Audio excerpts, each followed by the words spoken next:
arkadaşlar, kanalıma hoş geldiniz. Bugün sizlere dünyaca ünlü bir markanın tahminen 40 bin lira civarı bu çantasını çalışacağız.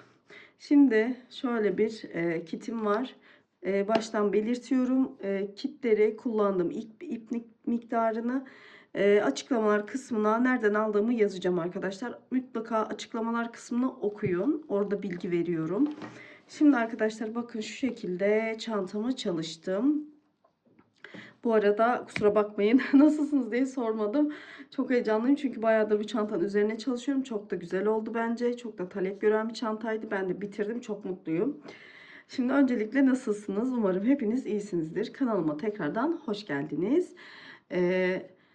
Sizler için videolar çekmeye çalışıyorum. Eğer beni bu video ile ilk kez izliyorsan örgü yapmaya çalışıyorum kendimce ve kendimce tasarladığım çoğu kendi tasarımım olan çantalar. Ama böyle farklı markalarda da bazen çalışabiliyorum. Çantaları, örgü çantalar yapıyorum ve bunları sizlerle paylaşıyorum.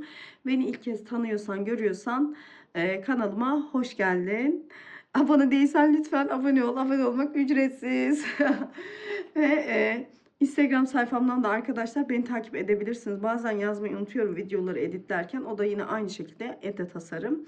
Orada buradan daha çok çeşit var. Çünkü hepsini video çekemiyor olabiliyorum.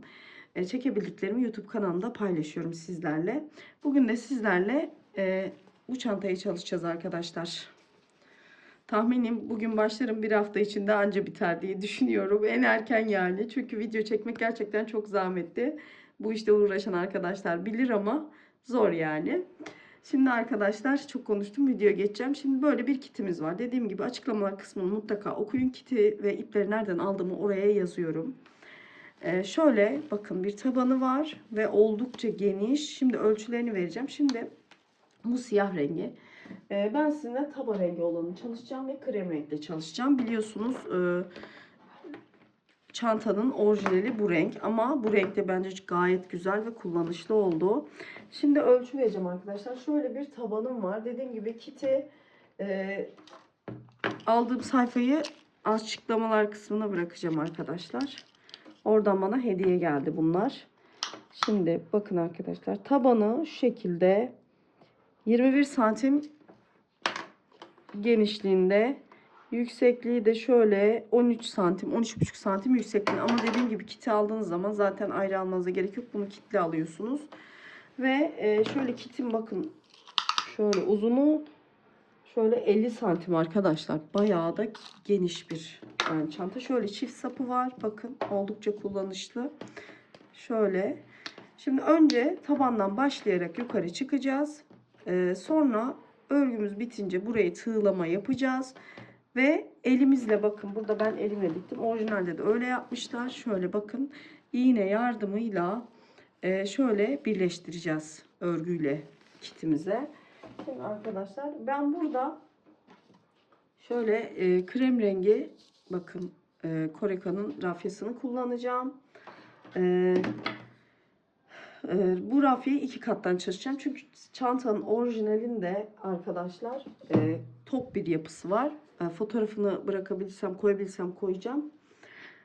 Tok bir yapısı var. Buradaki çantamı ithal rafya ile çalıştım. Bu da sert bir rafya. Siz dilerseniz ithal rafya ile de çalışabilirsiniz.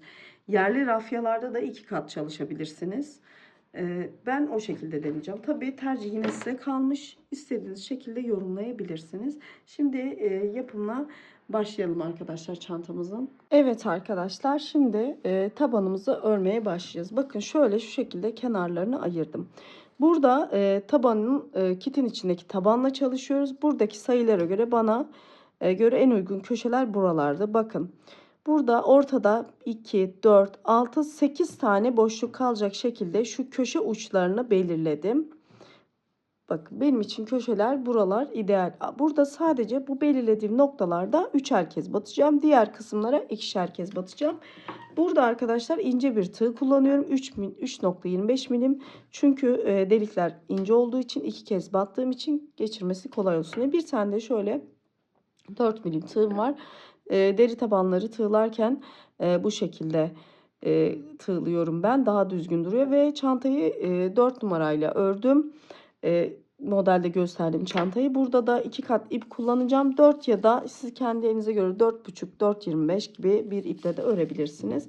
Dediğim gibi ben çift kat çalışacağım şimdi. Çift kat çalıştığım için şöyle tok bir görün istediğim için çift kat çalışacağım. Dediğim gibi siz yerli rafya ile çalışacaksanız siz de çift kat çalışın. İthal rafya ile çalışacaksanız tek kattan gösterdiğim formu alıyor.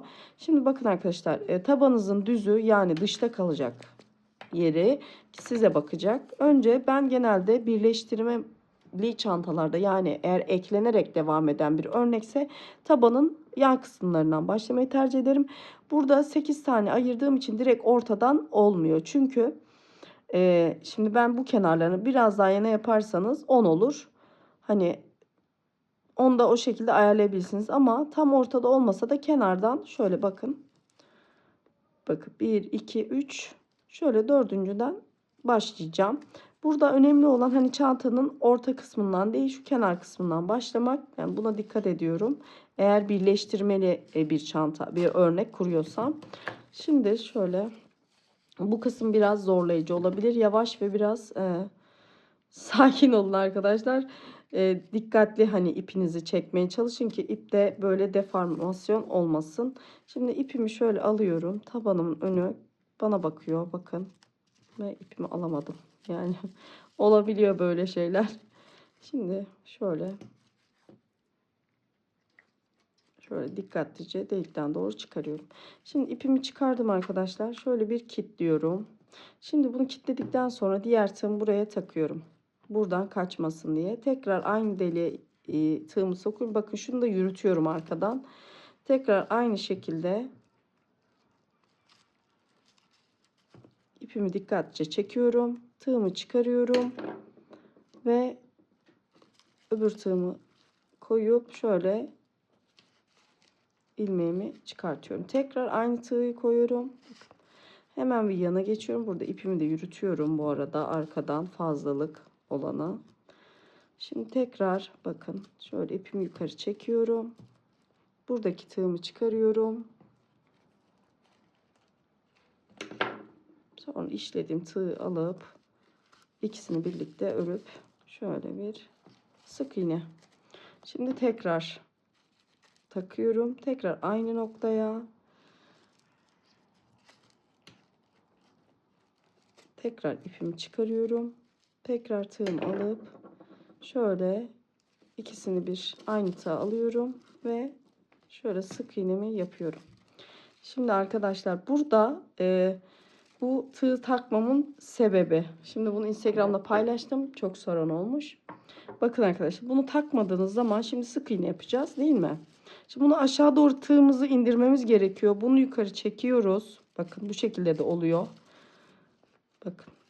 Burası ister istemez hem daha bol kalıyor. Hem de yani bir daha eğil oradan mesela tığı aşağı indir. Bakın örgünüz aşağı doğru yamuluyor tabanın. Ama bunu buraya taktığımız zaman burası hem sıkı bir görüntü oluyor hem de bir daha ipinizi tekrar düzeltmek zorunda kalmıyorsunuz. Bakın. Buraya bir tane, şimdi buraya bir tane daha yapıyorum. Bakın.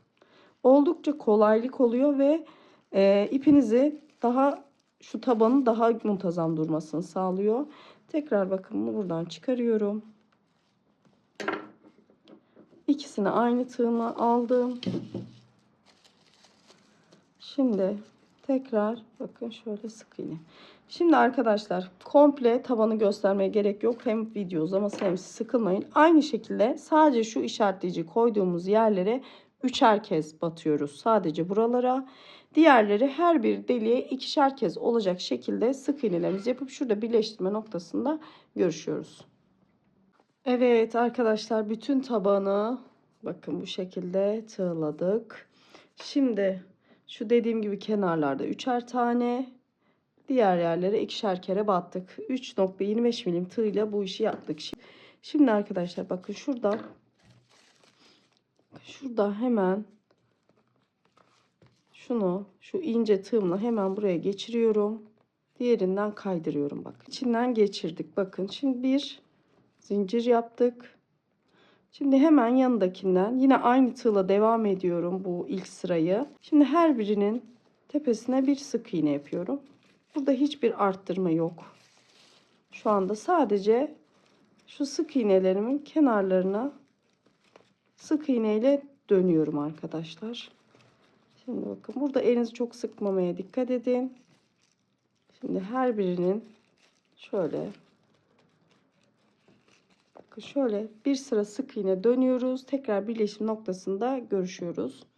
Evet arkadaşlar, tabanımı sık iğne döndüm. Hiçbir arttırma yapmadan. Şimdi şuraları size neden koyduğumu anlatacağım. Ama önce bir birleştirme kısmına geçeceğiz. Şimdi arkadaşlar biliyorsunuz tabandan sonra sık iğnede 3,25 milim tığla yaptım. Bunun sebebi, eğer şu öreceğim tığa geçseydim burası böyle marullu duracaktı. Güzel olmayacaktı. Bu arada bundan sonraki örgüm 4,5 milimle çalışacağım arkadaşlar. İpimi çift kat çalıştığım için 4,5 milim kaldıracaktır. Şimdi şöyle bakın bağlayacağım. Şurada bakın, hemen bakın başlangıç noktamı şöyle altından doğru ipimi arkaya çekeceğim. Yalnız burada ipi çok kısa tutmamaya çalışın. Çünkü örneğe geçeceğimiz için biraz yukarı çekmemiz gerekecek ipi. Şimdi bakın geriye aldık. Bakın şöyle şu kadar. Şimdi artık 4 milim tığımıza geçiyoruz. Şimdi burada arkadaşlar şu koyduğum işaretleyiciler, bakın ekran fotoğrafı alın. Şöyle göstereyim. Şimdi bunları neden koydum? Şimdi bu iki uca kadar örneğimizi koyacağız şimdi. Bir tane şu tepelerde bir tane sık iğne atlayıp örneğimizi kuracağız. Sonra bu yan kısımlarda bir sık iğne atlayacağız. Sonra örneğimizi kuracağız. Sonra iki tane sık iğne, bir sık iğne, iki tane sık iğne şeklinde örneğimizi kuracağız. O yüzden bunları belirtmek için koydum. Şimdi arkadaşlar örneğimizi kuralım. Şimdi ipimizi geri çekmiştik biliyorsunuz. Hemen bakın şuraya dibine döndüğümüz noktaya şöyle tığımızla şöyle dikkatlice yukarı çekiyoruz, ipimizi biraz uzatıp şöyle ikisini aynı anda çıkıyoruz. Burası bizim birleştirme noktamız olacak. Şimdi tekrar bakın şu başlangıçlarda biraz dikkatli olalım. Şimdi tığımı şöyle içeri doğru büküp arkadan bakın ipimi alıyorum. Bakın ipimi alıyorum. Birazcık uzatıyorum. Bakın bu arada şu ipim yukarı çıkmasın diye parmağımla arkadan destekliyorum. Ve tutuyorum yani. İpimi çıkarıyorum. Bakın. Şimdi tığımı tekrar doluyorum. Burada bir tane sık iğne atlıyorum. Hemen yanındakine, dibine arkadaşlar. Bakın tepesine değil, dip kısmına batıyorum. Tekrar ipimi uzatarak çıkarıyorum. Bu arada çok uzun çok kısa yapmayın. Ve üçünü tek seferde. Çakma sık iğne biliyorsunuz bu. Şimdi bakın tığım burada, boşluğa geri dönüyorum. İpimi arkadan doğru alıp öne doğru birazcık uzatarak ve düz bir şekilde olmasına özen gösterin. O yüzden rafi ipinizi şöyle şu şekilde düz tutmaya çalışın. Şuraya dikkat edin. Şimdi bakın şu şekilde bir görüntümüz oluyor. Tekrar tığımı doluyorum. Bakın dediğim gibi şu iki belirtecin olduğu yere kadar her birinin arasına bir sık iğne olacak. Bunların da yeri bakın şurada köşelerde üçer tane arttırmıştık ya. Üçer taneden hemen bir iki önce şuradaki sık iğnelere kadar aynı şekilde burada, aynı şekilde de burada arkadaşlar. Şimdi tekrar bakın tığımı doladım. Bir tane şuradan sık iğne atlıyorum. Şuradan bir tane sık iğne atlıyorum. Hemen yanındaki sık iğnenin dibine. Bu arada arkadaşlar videoyu bazen hızlı örebiliyorum fark etmeden. Oynatma seçenekleri var sağ üst köşede olması sanırım. Oradan yavaşlatıp izleyebilirsiniz. Şimdi bakın tığımda 1, 2, 3 tane ilmek. Hepsini tek seferde çekiyorum. Evet bakın.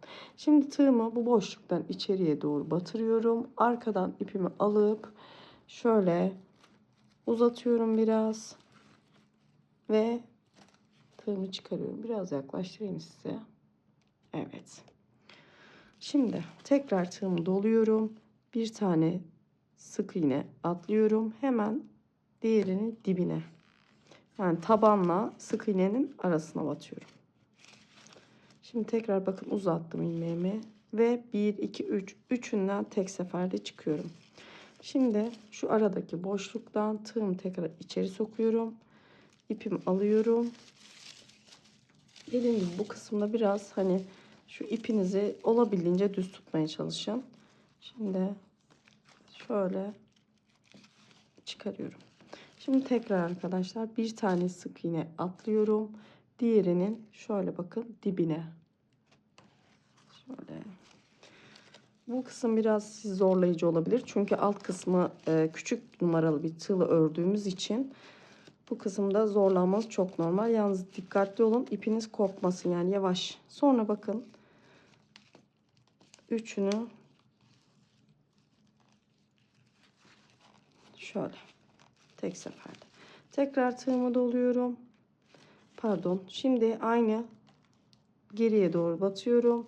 Şuradan ipimi çıkarıp bakın şöyle hafif uzatıyorum ki bu model belli olsun. Tığımı içinden geçiriyorum. Tekrar tığımı doluyorum. Tekrar bir tane atlayıp hemen yanındaki şöyle ikisini aynı anda almaya çalışalım. Sık iğnenin dibine birazcık uzatıyorum. Üçünü tek seferde çekiyorum. Tığımı geri boşluktan şöyle sokup ipimi öne doğru çekiyorum. Bakın. Ve ikisini birlikte. Tekrar aynı işlemi yapıyorum. Bir tane atlıyorum. Şuraya kadar bir taneydi. Evet. Şimdi üçünü tek seferde. Ve tekrar bakın boşluktan geriye doğru batıyorum. İpimi alıp öne doğru çıkarıyorum. Evet. Bakın. Şimdi tekrar bir tane atlıyorum.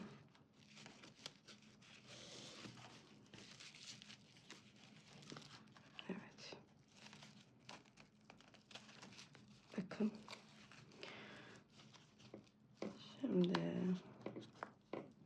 Şimdi buradan belirticimi çıkardım.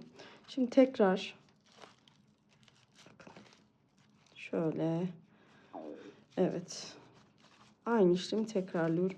Şimdi bir tane daha yapıyorum ve şimdi arkadaşlar şimdi bunu çıkardık. Buradan sonra artık iki tane atlayacağız. Sonra bir tane. İki tane bir tane. Şimdi bakın. Bir, iki tane sık iğne atladım. Hemen onun yanındakine. Yine tekrar aynı şekilde üçünü tek seferde alıyorum. Boşluğa geri dönüp ilmeğimi çekiyorum. Ve tekrar aynı işlem. Tekrar tığımı dolayıyorum. Bu sefer bir tane atlıyoruz. Bir tane hemen yanındakine örneğimizi uyguluyoruz. Şöyle. Ya bunu yapmamdaki amaç alttaki sayılar çift battığım için tabana güzel dursun diye. Fazla geliyor arkadaşlar. Eğer hepsine bu kısımda bir tek işte bir tane atlayıp yaparsanız marullu oluyor. Güzel olmuyor. O yüzden ben çareyi bu şekilde buldum. Şimdi tabanı da bu şekilde yapabilirdiniz ama taban görüntüsü güzel olmazdı. O yüzden ben bu kısımda böyle bir eksiltme yapmayı düşündüm. O görüntüyü almak için. Şimdi tekrar bakın bir tane atmıştık. Şimdi iki tane atlayacağız. Bakın bir iki. Hemen şöyle.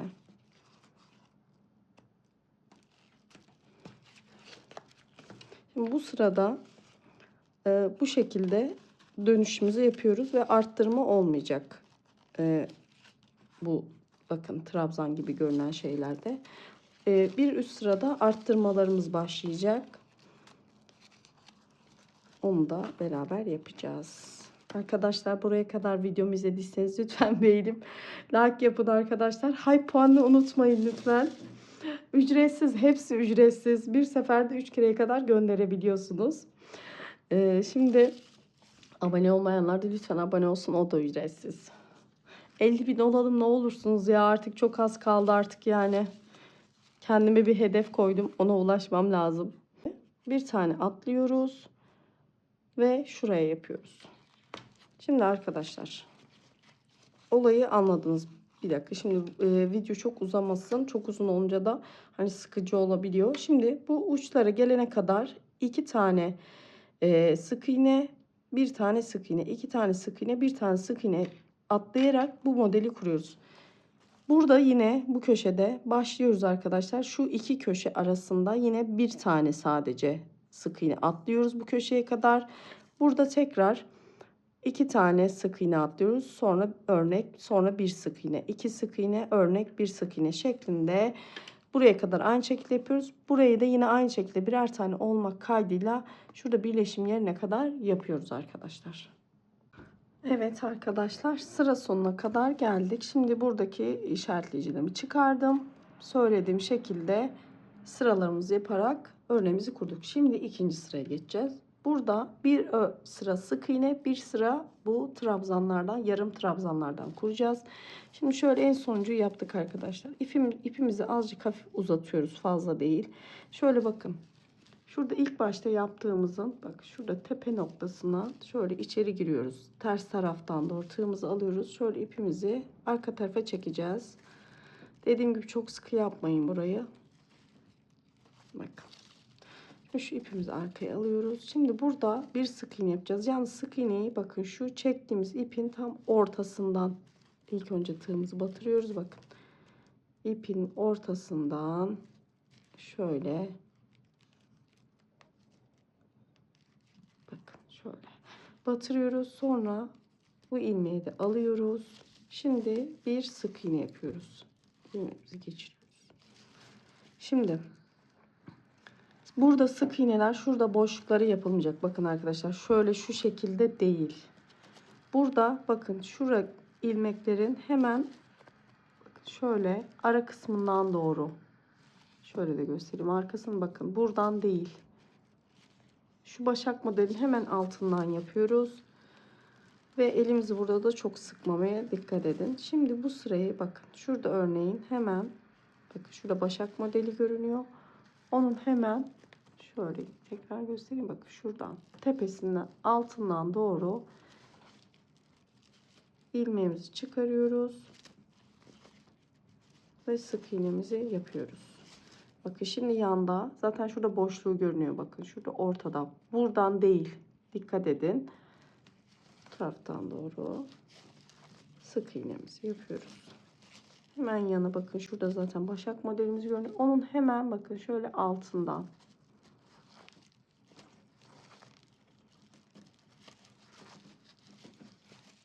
Hemen bakın şurada zaten boşluğu görünüyor. Hemen yanındakine.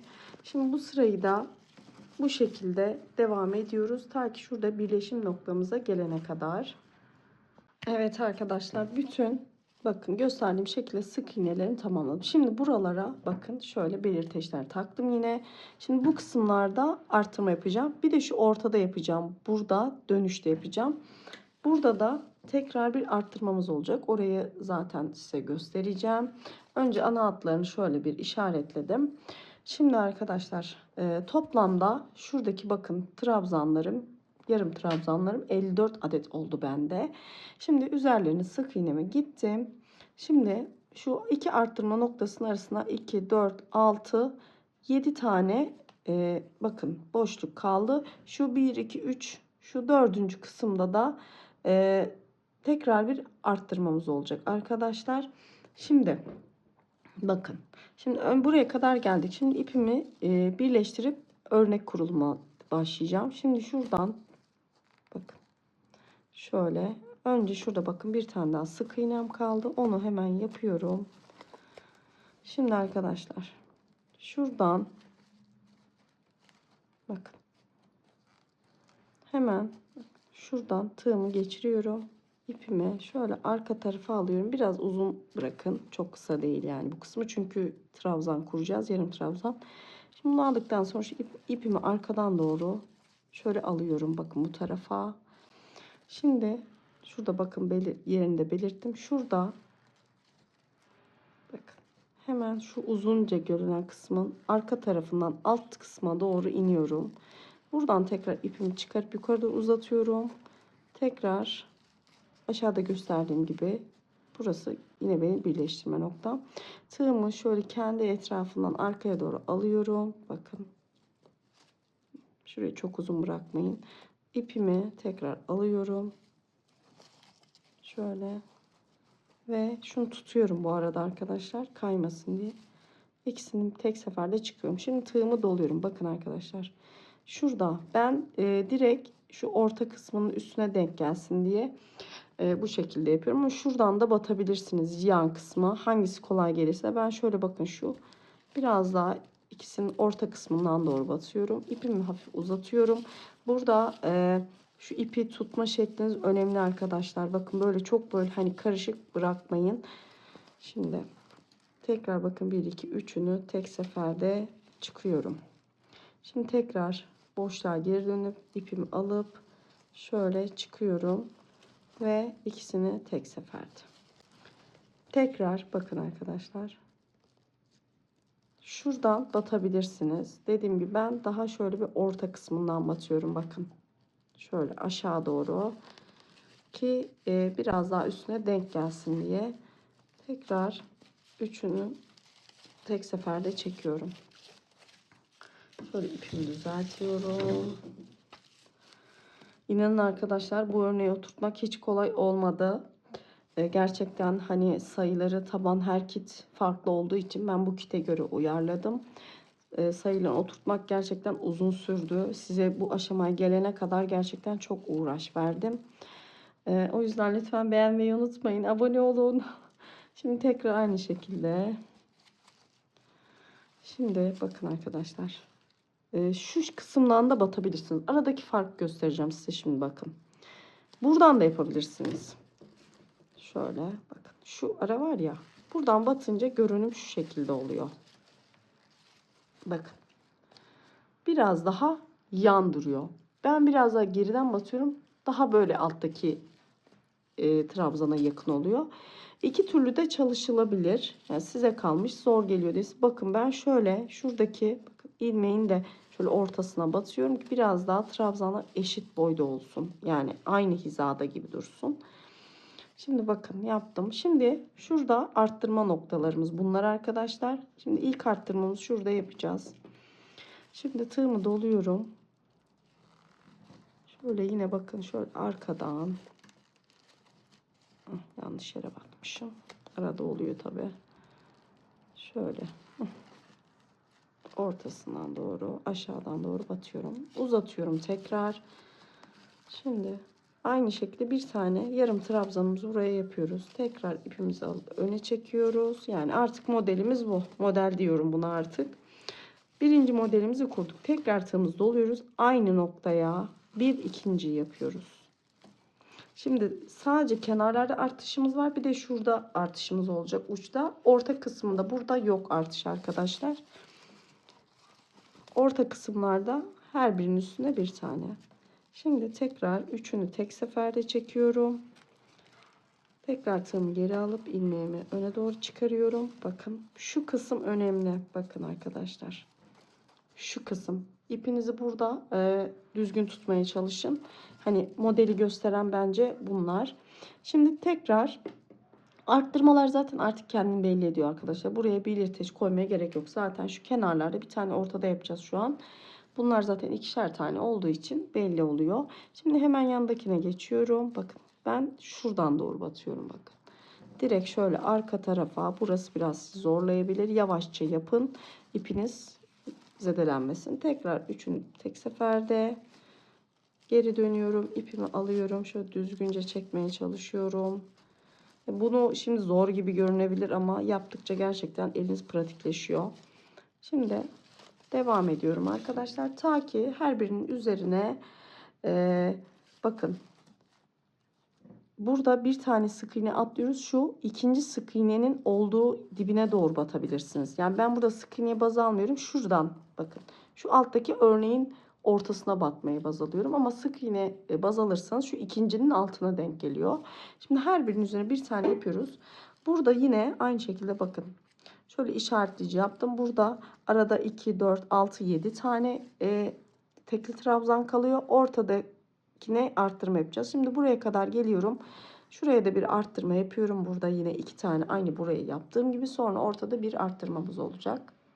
Evet arkadaşlar bakın şimdi. Şurada arttırmamı yaptım. Dediğim gibi buraya zaten belirteçler koymuştuk. Şimdi orta kısmındayız. Buraya da bakın şimdi görmeniz adına dediğim gibi arada 7 tane tekli trabzanlarımız vardı.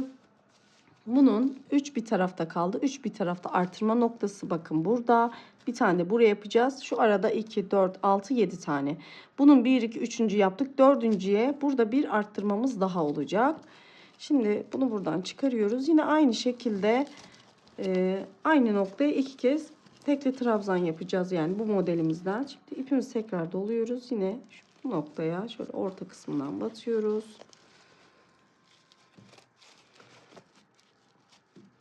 Üçünü tek seferde artık modelimizi öğrendiğinizi düşünüyorum. Geri dönüyoruz. Şöyle. Şu ipi dikkat edin arkadaşlar. Dediğim gibi hani normal kağıt ip gibi elinize dolayıp işlemeyin. Bakın şu şekilde yapıyorum. Serçe parmağıma getiriyorum. Şu gelen ipi şöyle düz almaya çalışıyorum her zaman. Yani bu raf ipte eğer hani böyle modelde görünecek bir kısım varsa o şekilde yapın. Şimdi aynı noktaya tekrar batıyorum. Çıkartıyorum. Üçünü tek seferde çekiyorum. Yine aradaki boşluğa geçiyorum. İpimi şöyle çekiyorum. Bakın burada da bir arttırmamız oldu. Şimdi şurada tekrar bir arttırma yapacağız. Hemen yan tarafa geçiyorum. Bakın. Şimdi burada da yine aynı şekilde tek trabzanlarımı yapıyorum.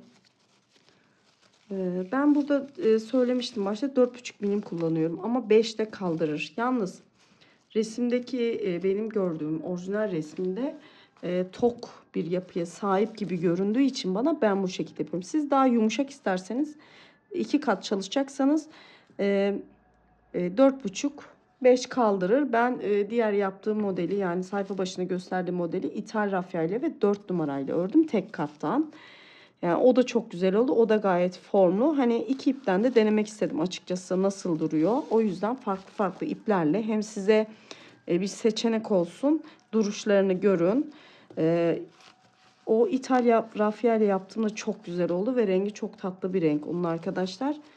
Renk kodu G70 galiba. Yanlış hatırlamıyorsam. Yine bakarım. Açıklamalar kısmına yazarım arkadaşlar.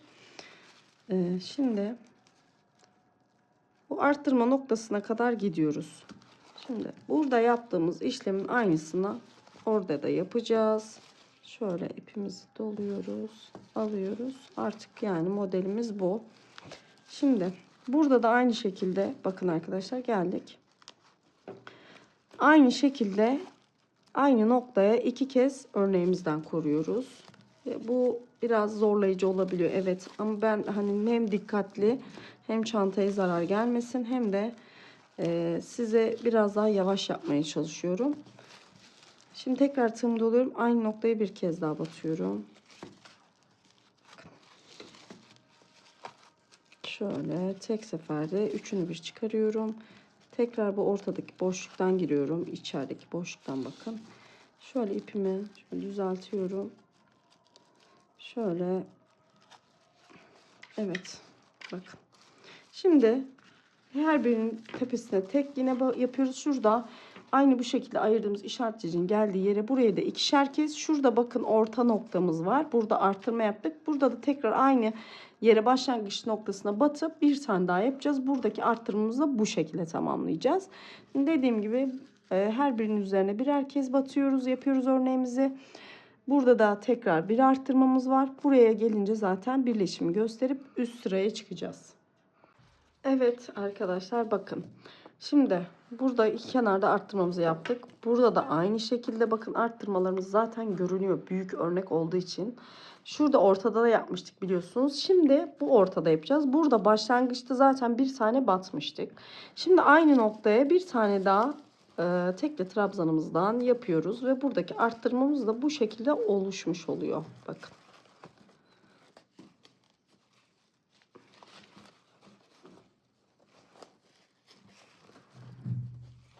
Evet bakın gördüğünüz gibi burada da arttırmamız olmuş oluyor. Ve şimdi burada birleşimimizi yapacağız. Şimdi birleşimimizi bu şekilde yapacağız. Şimdi buradan bakın görünüyor zaten. Şuradan tığımızı alıyoruz. Bakın. hemen şöyle ipimizi dışarı çekiyoruz. Burada bakın şunu biraz çok hafif uzun bırakın. Şimdi bakın şunu şöyle geri çekiyoruz. Görüyorsunuz. Şimdi şu ortasından, bakın şurada çektiğimizin ortasından tığımızı geçiriyoruz ve diğerinde tığımızı alıp sık iğnemizi yapıyoruz. Şimdi diğer gösterdiğim şekilde başak modellerinin hemen altından, bakın burada zaten yerleri belli. Şuradan, bakın buradan değil, bu kısımdan şöyle göstereyim. Batıp sık iğne yapıyoruz. Burada hiçbir arttırma yok. Tamamen sık iğne sırası. Arttırmalarımız arkadaşlar trabzan kısımlarında olacak ve şu şekilde olacak. Bir sıra arttırma yaptık mesela tekli trabzanda. Şimdiki bir sonraki tek trabzan sırasında arttırma yapmıyoruz. Bir sıra arttırıyoruz, bir sıra arttırmıyoruz. Bu şekilde ilerleyeceğiz. Şimdi bütün sırayı sık iğne dönüp gösterdiğim şekilde, bakın tekrar gösteriyorum.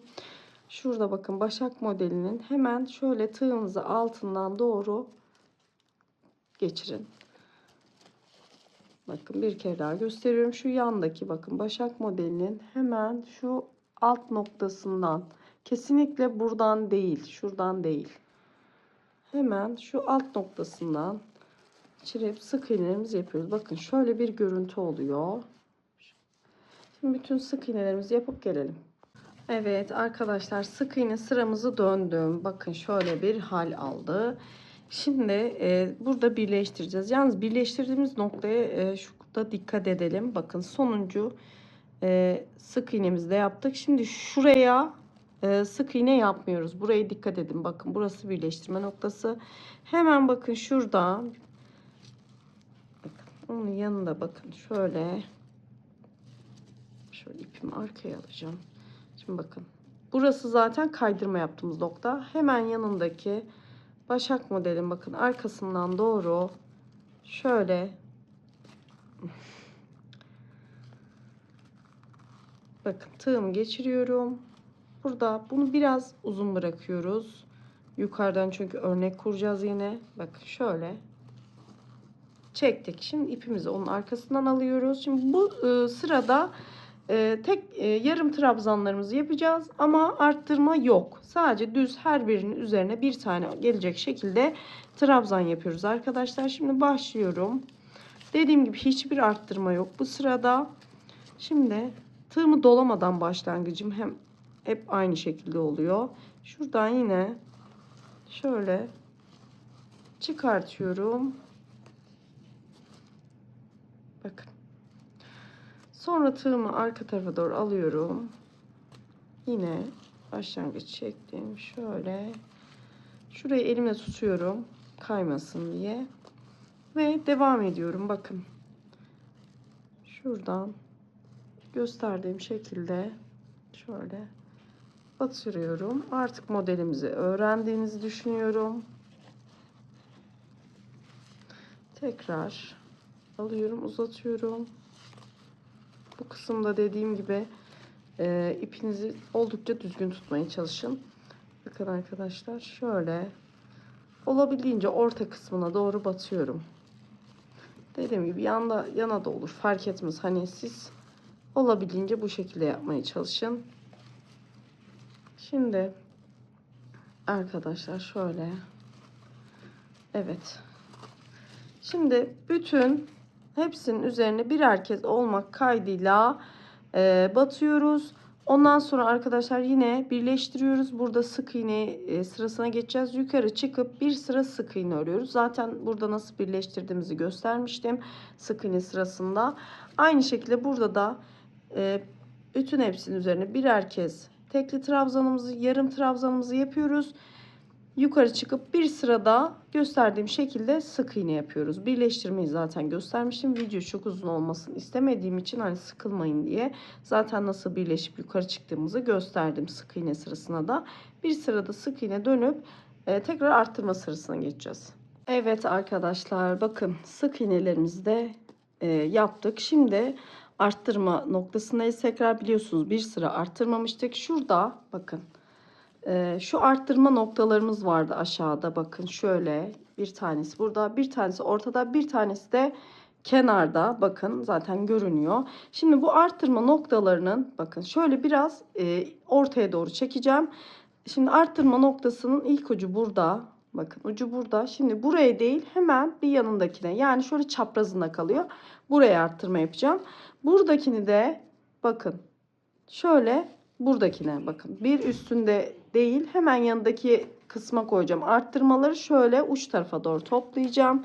Şimdi bir de ortada arttırmamız var. Bunu ortadaki arttırmayı bir kez yaptıktan sonra ondan sonra daha yapmayacağız. Şimdi burada başlangıçta ortada arttırma koymuştuk. Şimdi burada bir kez daha yine arttırma koyacağız. Bundan sonra orta kısmındaki arttırmayı kaldıracağız. Sadece şu kenar kısımlarından arttıracağız. Onu da yukarı kadar değil.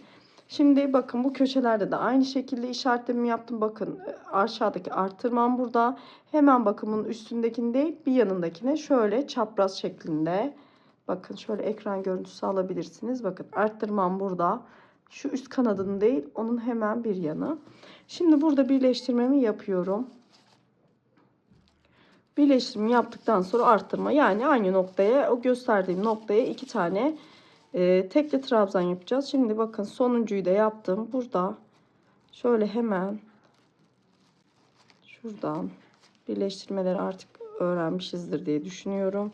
Şöyle ipimi biraz geriye çekiyorum. Hafif uzatıyorum çünkü tekli trabzan yapacağız biliyorsunuz. Şöyle öne doğru çekiyorum. Şöyle öne doğru çektim bakın. Şimdi tekrar tığımı alıyorum. Şöyle ipimi de aldım. Burada dediğim gibi ipinizin konumu önemli. Olabildiğince şurayı düz tutun. Şimdi aşağıya ilk seferde tığımızı dolamadan şu altta biliyorsunuz hemen birleşim noktasının altına hemen batıyoruz. Örneğimizi oluşturmaya başlıyoruz. Şöyle düzgün bir şekilde yukarı çekiyorum. Şimdi tekrar bakın alıyorum. Şöyle parmağımla şurayı arkaya kaçmasın diye şöyle destekliyorum. Şöyle. Şimdi arkadaşlar yine şöyle örneğimizi kurmaya devam. Arttırım noktasına kadar birer tane yapıyoruz. Şimdi burada bir tane yaptım. Dönüşte buraya arttırımı koyacağım. Yani aynı noktaya bir tane daha koyacağım.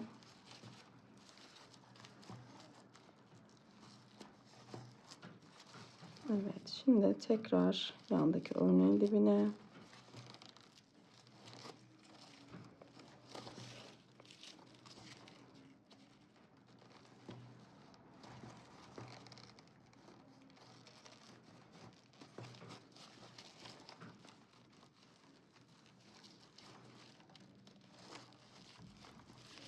İp şimdi iki kat yapınca biraz sert duruyor. Ben 4,5 milim tığla örüyorum. Hani 5'te kaldırır ama aynı fotoğraftakinin yani orijinaline birebir yakın olması için biraz orada, çünkü bayağı tok duruyor çanta.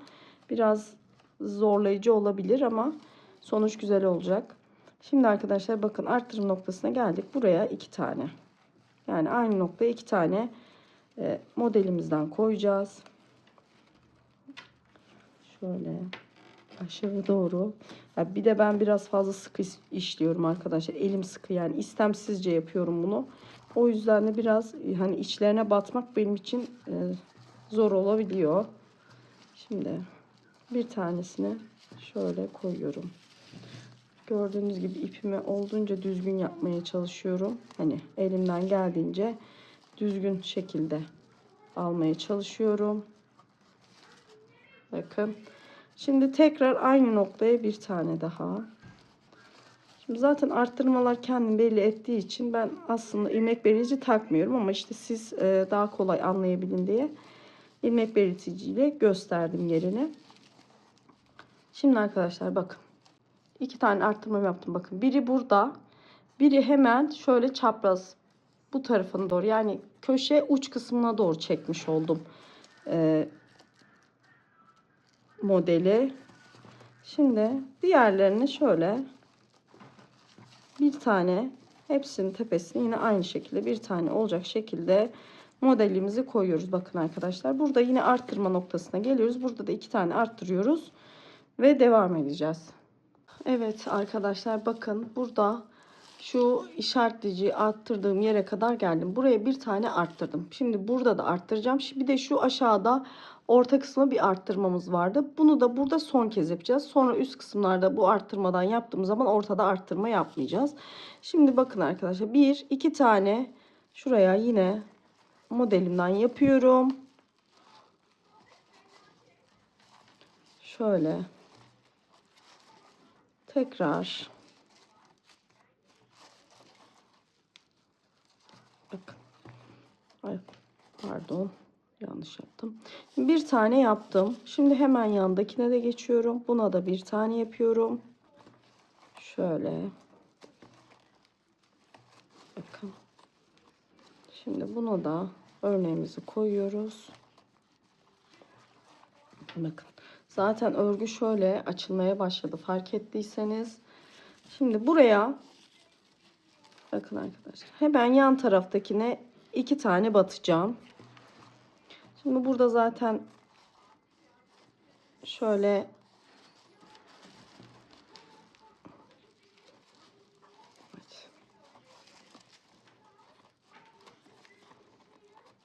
bir aynı noktaya bir kere daha batıyorum ve bir tane daha yapıyorum.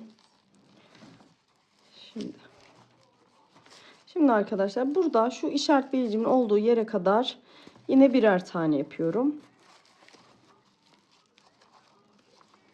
Şimdi burada 2 tane yapmıştık. Şurada 1, 2, 3 tane kalacak. Orada bir sorun yok arkadaşlar. Burada arttırmamızı tekrar yaptıktan sonra arttırmamızı yapıyoruz burada. 3 tane sonra bakın şu işaretleyici koyduğum yere tekrar bir tane de arttırma yapıyoruz. Sonra buraya kadar yine tek tek şurada gene bakın arttırma noktamızı yapacağız. Burada da birleşim noktasına aynı yere bir kere daha batıyoruz. Buradaki ortadaki arttırmayı da bu şekilde yapacağız. Şimdi dediğim gibi örneğimi kuruyorum. Şöyle.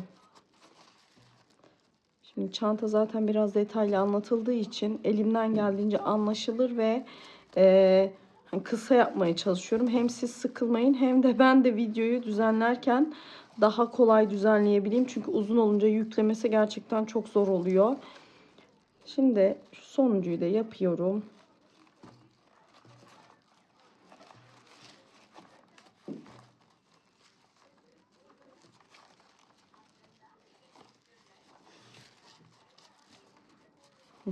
Şimdi bakın bu işaretleyicimi orada alıyorum. Buraya da 2 tane aynı bu köşede yaptığımız gibi buraya da 2 tane yapıyorum. Ve bu köşelerdeki arttırmalarımı tamamlamış olacağım.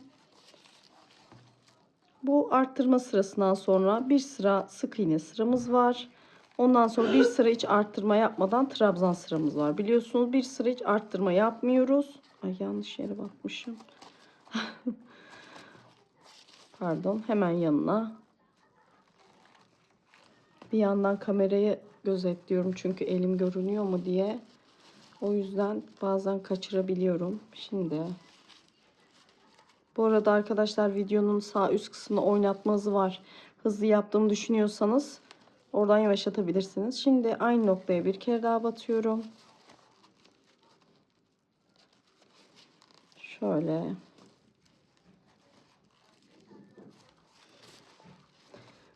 Şimdi bakın arkadaşlar. Şimdi burada arttırma noktamı içeri çektim. Buradakini içeri çektim. Bir dahaki arttırma noktasına tekrar içeri çekeceğim. Şöyle uç kısma doğru.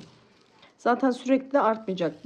Biraz arttıktan sonra normal hiç arttırmadan örmeye devam edeceğiz. Şimdi diğerlerinin ortasına batıp birer tane örnek yapmaya devam edeceğiz. Burada da yine aynı şekilde arttırma noktamızı yapacağız. Zaten burada yapmıştık. Dediğim gibi ortaya gelince de aynı noktaya bir kez daha batıp arttırma noktamızı tamamlayacağız. Evet, bakın arkadaşlar, şurada birleşim yerinde arttırma yaptıracağım demiştim ama bu tam bu kısma denk geldiği için şurada birleşim yerinden bir önceki trabzanın içine batıyorum. Arttırmamı bu kısımda yapıyorum. Şimdi şöyle, zaten dediğim gibi ortada arttırma daha yapmayacağız. Sadece kenar kısımlarında yapacağız. Onda belli bir süre yapacağız. Ondan sonra hiç arttırma yapmadan örmeye devam edeceğiz. Şimdi bunu yaptık. Şimdi aynı noktaya bir kere daha batıyorum. Şimdi buraya da arttırmamı yaptım. Şimdi birleştireceğim arkadaşlar. Burada bakın. Şu birleştirmeyi tekrar göstereyim. Kafanız karışmasın. Şurası. Bakın görüyorsunuz. Şöyle. Bakın. Şuradan hemen ipimi şöyle hafif uzatacağım. Çektikten sonra biraz kısaltabilirsiniz. Bakın şöyle. Şu uzattığım ipin ortasından geçiyoruz. Öbürkünde tığımızı alıyoruz. Şöyle sık iğnemizi yapıyoruz. Şimdi sık iğnelerimizi yapacağız. Sık iğne sırasındayız. Şimdi arkadaşlar burası biliyorsunuz bir sıra sık iğne bir sıra trabzandan ilerliyor. Şimdi video uzun olmasın adına şimdi sık iğnemizi dönüyoruz. Burada geliyoruz, birleştiriyoruz. Tekrar trabzan sırasına geçiyoruz ve trabzan sırasına bir sıra hiç arttırmadan sadece her trabzanın üzerine bir trabzan olacak şekilde yapıyoruz. Bakın arkadaşlar çantamız bu şekilde form almaya başladı. Şimdi sık iğnemi yaptıktan sonra yine bir üst kısma çıkıyoruz. Ondan sonra hiç arttırım yapmadan sadece trabzan sırası yapıp arttırma sırasına geçeceğiz. Evet arkadaşlar şimdi arttırma sırasından sonra bir sırada hiç arttırmadan trabzan sırası yaptık. Tekli trabzan. Sonra bir sırada sık iğne yaptık. Şimdi bakın arkadaşlar 3. arttırmamızı yapacağız şimdi. Onu da bakın birinci arttırmamız buradaydı. Bakın şurada. Hemen ikinci arttırmamız burada. Şimdi üçüncü arttırmamızı yapacağız. Onu da yine bakın bu şekilde şu kısma değil hemen şuradaki kısma yapacağım. Bakın şöyle çaprazına gelecek. Bakın bu burada. Bunun tepesine yapacağım. Biraz daha içeri dediğim gibi her seferinde şu iç taraftakinin bulunduğu hizadaki kısmı yapacağız. Şimdi birleştirelim şurada örgümüzü. Hemen trabzan kısmına geçelim. Şimdi biraz uzunca tuttuk burayı biliyorsunuz. Şimdi örneğimizi koyalım birleştirdikten sonra. Şöyle. Şimdi yandakine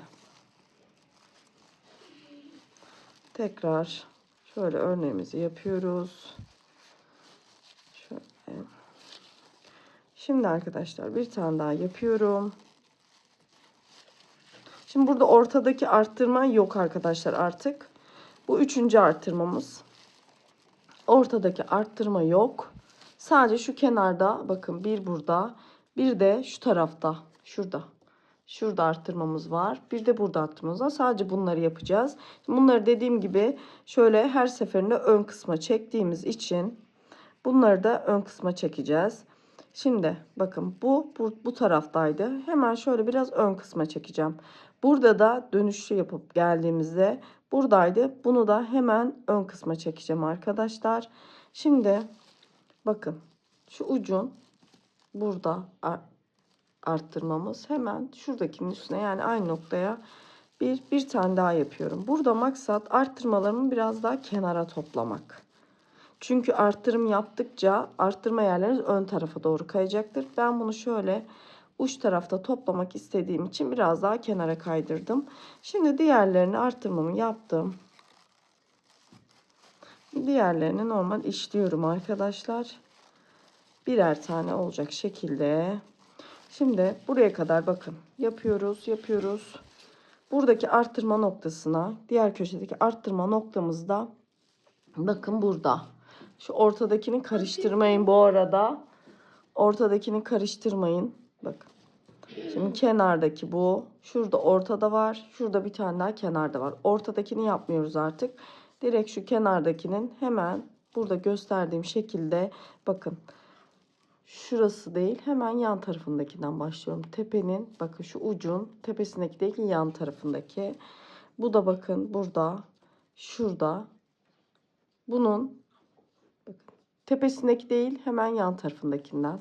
Şöyle yapıyorum. Yani şu ikisinin arasında şuraya yaptığınız baz alırsak çiftlerimizi 2, 4, 6 tane çiftler arasında tekli trabzan kalacak. Bu sırayı da bu şekilde döneceğiz arkadaşlar. Dediğim gibi arttırmalarımızı yapacağız. Ondan sonra zaten birleştireceğiz. Sonra bir sıra sık iğne, bir sıra arttırım yapmadan yine trabzan yapacağız. Evet arkadaşlar, bakın bu köşedeki de arttırmaya geldim. Sizin için işaretledim. İçim rahat etmedi belki anlaşılmaz diye. Şimdi bakın şurada aşağıda arttırmamız var. Şurada ortada var. Burada da kenarda. Ortada arttırma yapmıyoruz dediğim gibi.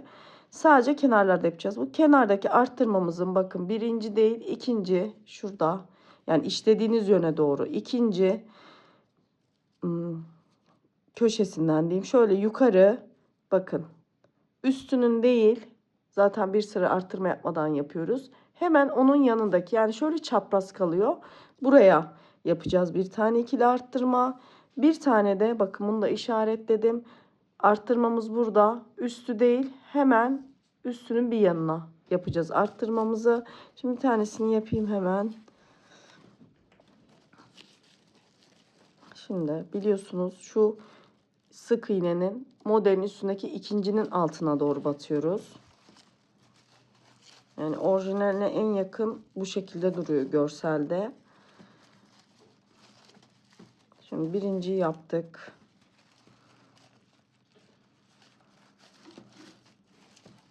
Ve aynı noktaya batıyoruz. Bu sefer ikinciyi de yapıyoruz.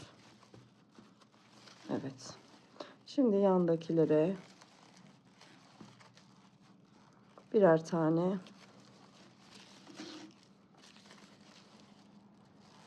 dediğim gibi bu örneği kurarken şu ipinizin bir düzgün durmasına biraz özen gösterin. Hani sık iğne de fark etmez ama bakın şu görüntüyü almak için biraz ipinizi yukarı çekerken düz olması lazım. Şöyle.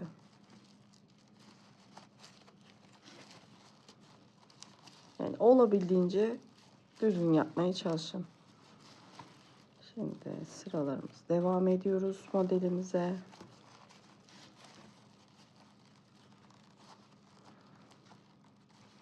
Evet.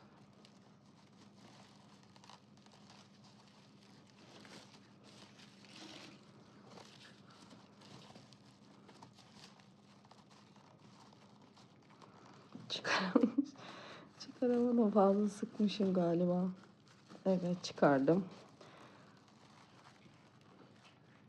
Şimdi evet. Dediğim gibi ortada arttırma yapmıyoruz artık.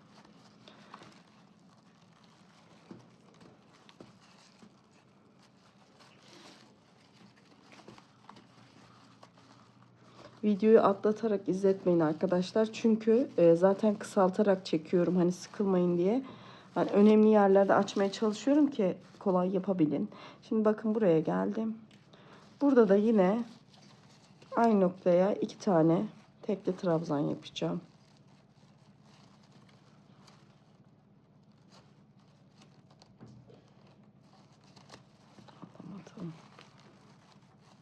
Evet, birinciyi yapıyorum.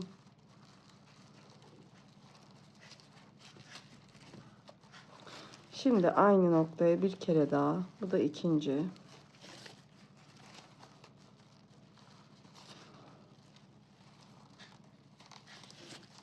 Evet. Evet arkadaşlar bakın. Arttırmamızı içeri doğru kaydırıyorum. Yani mantık o yüzden. Hani üstüne yaparsanız zaten hani şu kısmına hani ortada kalsın istiyorum. Mesela 2 tane bakın burada köşelerdeki şuradaydı. Şuraya kadar çıktı. Zaten bir tane de arttırma yapacağız sanırım. Yanlış hatırlamıyorsam ki zaten söyleyeceğim. Ondan sonra arttırma yapmadan sadece trabzanları birebir olarak öreceğiz. Şimdi arttırmamızı yaptık. Bunlar tek biliyorsunuz. Birleştiriyoruz. Sık iğne yapıyoruz bir sıra. Bir sıra hiç arttırmadan yine tekrar trabzan yapacağız. Sonra arttırma sırasında buluşacağız arkadaşlar. Evet arkadaşlar, bakın birleşim noktasına geldim. Arttırma sıramız buradaydı. Bir sıra hiç arttırmadan yine trabzan sırası yaptık. Bir sıra sık iğne sırası yaptık. Şimdi yine arttırma sırasındayız. Şimdi arkadaşlar bakın şöyle işaretleyeyim size. En sonuncu arttırmam buradaydı. Bakın. Buradaydı. Şimdi bir sonraki arttırmam şurada olacak. Hemen bunu birleşim noktasına denk gelmiş. Hemen bunu burada şöyle bir işaretleyeyim. Bakın. Şimdi diğeri de bakın. Burada şurayı karıştırmayın. Diğeri de burada. Onu da hemen şöyle bakın şurayı işaretliyorum. Şöyle. Bakın bu şekilde. Diğer kısımdaki de bakın burada. Hemen buraya değil şuraya. Şöyle. Bu da bakın ucu burada iç kısma doğru çektiğimiz için o da burada. Şimdi arkadaşlar bu gösterdiğim yerlerde yine arttırma yapacağız. Sonra bir sıra sık iğne, sonra bir sıra arttırmadan yine trabzan yapıyoruz. Artık bunu kavradığınızı düşünüyorum. Çünkü örneğimiz hep bundan ibaret. Şimdi biraz uzatıyorum şöyle ilmeğimi.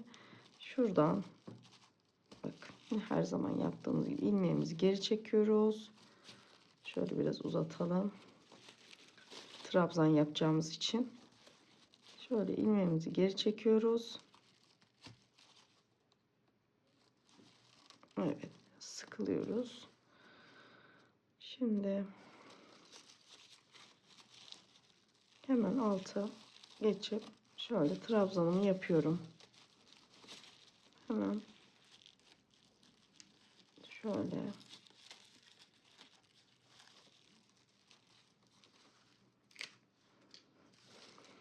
evet, yine trabzanların üzerine gelecek şekilde şöyle örneklerimi oluşturuyorum.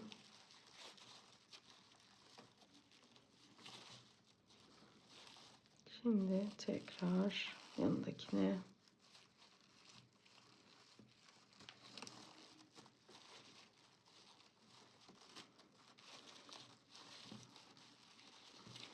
hemen tekrar geriye ipimi olabildiğince düzgün alıyorum ve arttırma noktasındayım. Burada yine 2 tane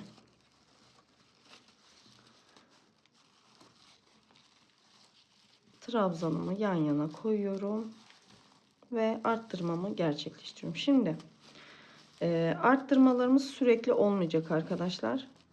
Tahminim bu arttırmadan sonra arttırma yapmayacağız ama yaparsam tabii ki hani video dahilinde zaten gösteriyorum. Şimdi diğerlerini de aynı şekilde birer tane olacak şekilde şöyle yapacağız şimdi arkadaşlar. Yerlerini zaten gösterdik. Bakın şöyle elimizle güzelce düzeltiyoruz. Burada aparatımızın yani ağız kitimizin ölçüsü 50 santim. Yani şu iki kenarın şöyle bakın arttırma elimiz bittiğinde şu iki kenarın ucunun şöyle 50 santim olması gerekiyor. Ben onu bu şekilde ayarladım. Şimdi dediğim gibi bir sıra daha arttırmamızı yapıyoruz. Onun üstüne bir sıra sık iğne, onun üstüne bir sıra arttırmadan yine trabzan sıramızı koyacağız. Ondan sonra zaten kitle beraber sizle ölçeceğiz. Bakalım ne kadar olmuş. Hani kitimizin ağız kısmına denk geliyor mu? Sonra zaten hiç arttırmadan kesim yerine kadar geleceğiz arkadaşlar. Dediğim gibi yine bir sıra sık iğne, bir sıra hiç arttırmadan trabzan sıramız var. Ondan sonra buluşuyoruz ve bakalım ölçümüzü ölçeceğiz. Yolumuza devam edeceğiz. Evet arkadaşlar. Bilmem kaçıncı günden merhaba. Ben çekim yapmaya çalışıyorum. Arada örüyorum ve gün geçiyor. Şimdi bu arada hava çok kapalı. Işık yakmama rağmen karanlık çıkıyor. Kusura bakmayın. Şimdi bakın arkadaşlar şöyle göstereyim size. En son arttırma yapmıştık. Bakın şöyle kenar bu şekilde görünüyor ve arttırmadan sonra bir sırada arttırma yapmadan trabzan sıramız vardı. Biliyorsunuz toplamda bakın şöyle başta yaptığımız arttırmaları 1, 2, 3, 4 kez arttırma yaptık. Zaten beraber yaptık bunu. En sonda sık iğne sıramızı yaptık arkadaşlar. Şimdi ölçeceğiz. Çantamızın şöyle yükselteyim sizi biraz. genişçe bir çanta olduğu için biraz zor algılanabiliyor. Şimdi çantamızın kiti burada. Şimdi ağız kiti normal 50 santim zaten arkadaşlar. Bunu videonun başında ölçmüştük sanırım ama ben bir daha ölçeyim. Bakın şöyle 50 santim. Şimdi burada bu mesafeyi nasıl hesaplıyorum? Bakın şu uç kısımları görüyorsunuz. Bu iki uç kısmın şöyle bakın kapatacağız çünkü onu. Şu iki uç kısmının uzunluğu 50 santim olmalı. Şimdi bunu şuradan bakın. Ya ben bu şekilde ayarladım. Bakın şöyle. Yani bu uçtan bu uca kadar şöyle ölçtüğünüz zaman 50 santim olmalı. Ben de tam 50 santimi bu ölçüde yakaladım. Ama siz baktınız hani örgüden ve el farklılığından değişiklik de olabilir. Siz bu santimi yakalayamadınız. Mesela şurada normalde hani arttırmayı düşürünce şu iki kere ortada arttırdığımızı iki sırada arttırmamıştık. Baktınız ki sizinki dar geliyor. Şu orta kısma bir tane arttırma yapabilirsiniz. Şimdi normalde iki tane köşelerde arttırıyorduk ya. Baktınız siz bu sayı yetişemediniz. Hemen burada bir tane orta kısmına bir tane arttırma yapabilirsiniz. Şimdi bakın çantamızı şöyle ağız kısmı bakın şu şekilde oluyor. Şimdi bunu ölçtüm tam 50 santim. Şöyle tam buna denk geliyor arkadaşlar. Ben bu şekilde ayarlıyorum. Şimdi arkadaşlar yapacağımız bakın burada çantamın bakın buradaki çantada arttırmadan sonra yukarı sıralarımız var. İsterseniz bunu yani bu ölçü aslında size kalmış yüksekliği daha sığ da yapabilirsiniz. Orijinal halinde daha sığ yapmışlar. Ben hani biraz da hani geniş kullanım olsun diye bunu yaptım ama bunu aynı boyda yapmayabilirim. Yani bitirdiğim zaman zaten size ölçüsünü vereceğim. Bakın burada motif olarak sayarsak yani trabzan olarak sayarsak 1 şöyle sayalım 1 2 3 4 5 6 7 8 9 10 11 12 13 14 15 16 17 sıra trabzan sırası yapmışım. Bakın arkadaşlar bunu 17 sıra. Bir de şurada bağlantı noktasında ekstra buradan ayrı bir yarım trabzan sırası da bu tarafta var. Ama genel hattıyla çantanın şöyle yüksekliğini 17 sıra trabzan sırası yapmışım bu çantada. Şimdi bitince zaten ikisinin ölçüsünü vereceğim. Şimdi dediğim gibi bunda da bakın şuradan başlayarak 1, 2, 3, 4, 5, 6, 7, 8, 9 sıra. Şu an 9 sıradayım.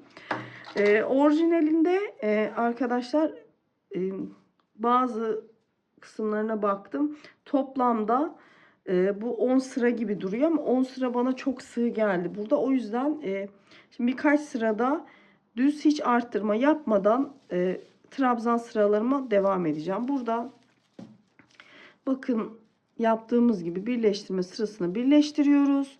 Zaten artık anlaşılmıştır diye düşünüyorum. Hani videoyu da sıkmak istemiyorum uzatıp da size.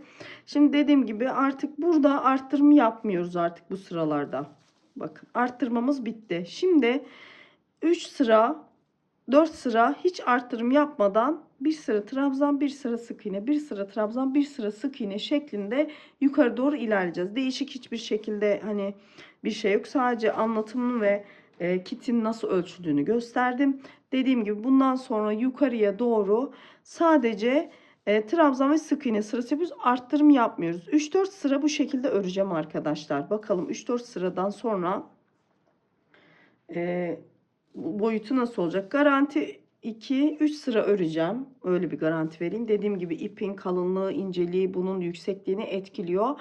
Şimdi 3 sıra ördükten sonra hatta şöyle diyeyim bakın 3 sıra şu kadar 1 2 3 şöyle şu kadar bir yükseklik yapacak tahminimce 1 2 3 şöyle şu kadar.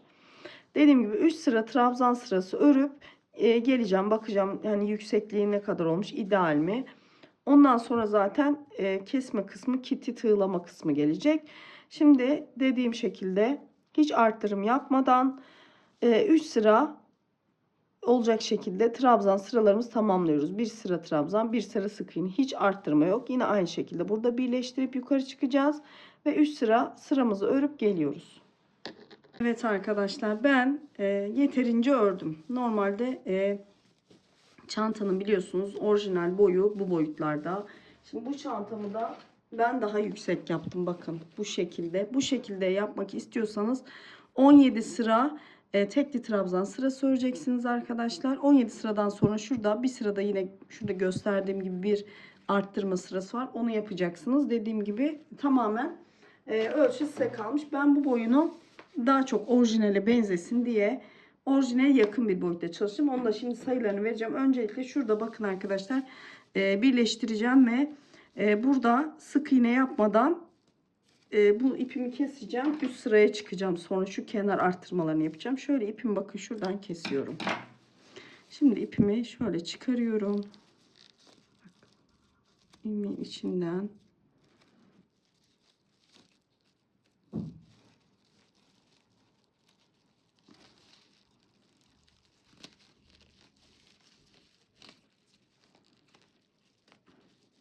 Çekemedim. Biraz fazla sıkmışım galiba. Şöyle.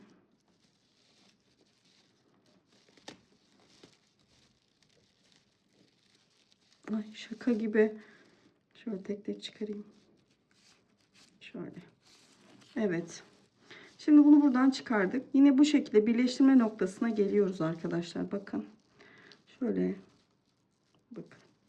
Şuradaki normal birleştirirken aynı yaptığımız teknikle arka taraftan şöyle tığımızı alıyoruz. Bunu şöyle ön tarafa çekiyoruz.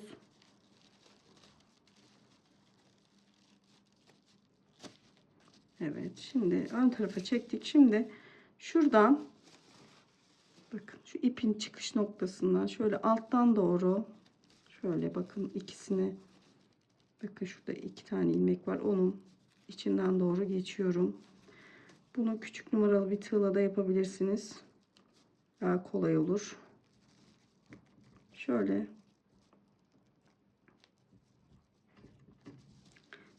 bakın. Şöyle aynı yerden tığımı çıkardım. Şimdi ipimi buradan tekrar geri çekeceğim.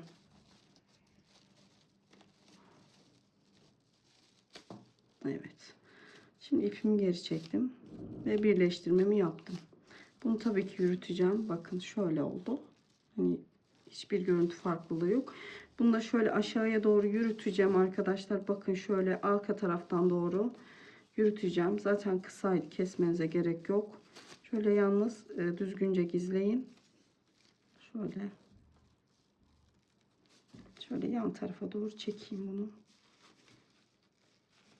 Uzun kalan kısmını sonra kesebilirsiniz. Çok uzun bıraktıysanız. Bu temizleme işlemini zaten ben genelde en sonda yaparım. Şöyle bakın şimdi arkadaşlar. Şöyle elimizde bir düzeltelim. Şimdi size sayı vereceğim.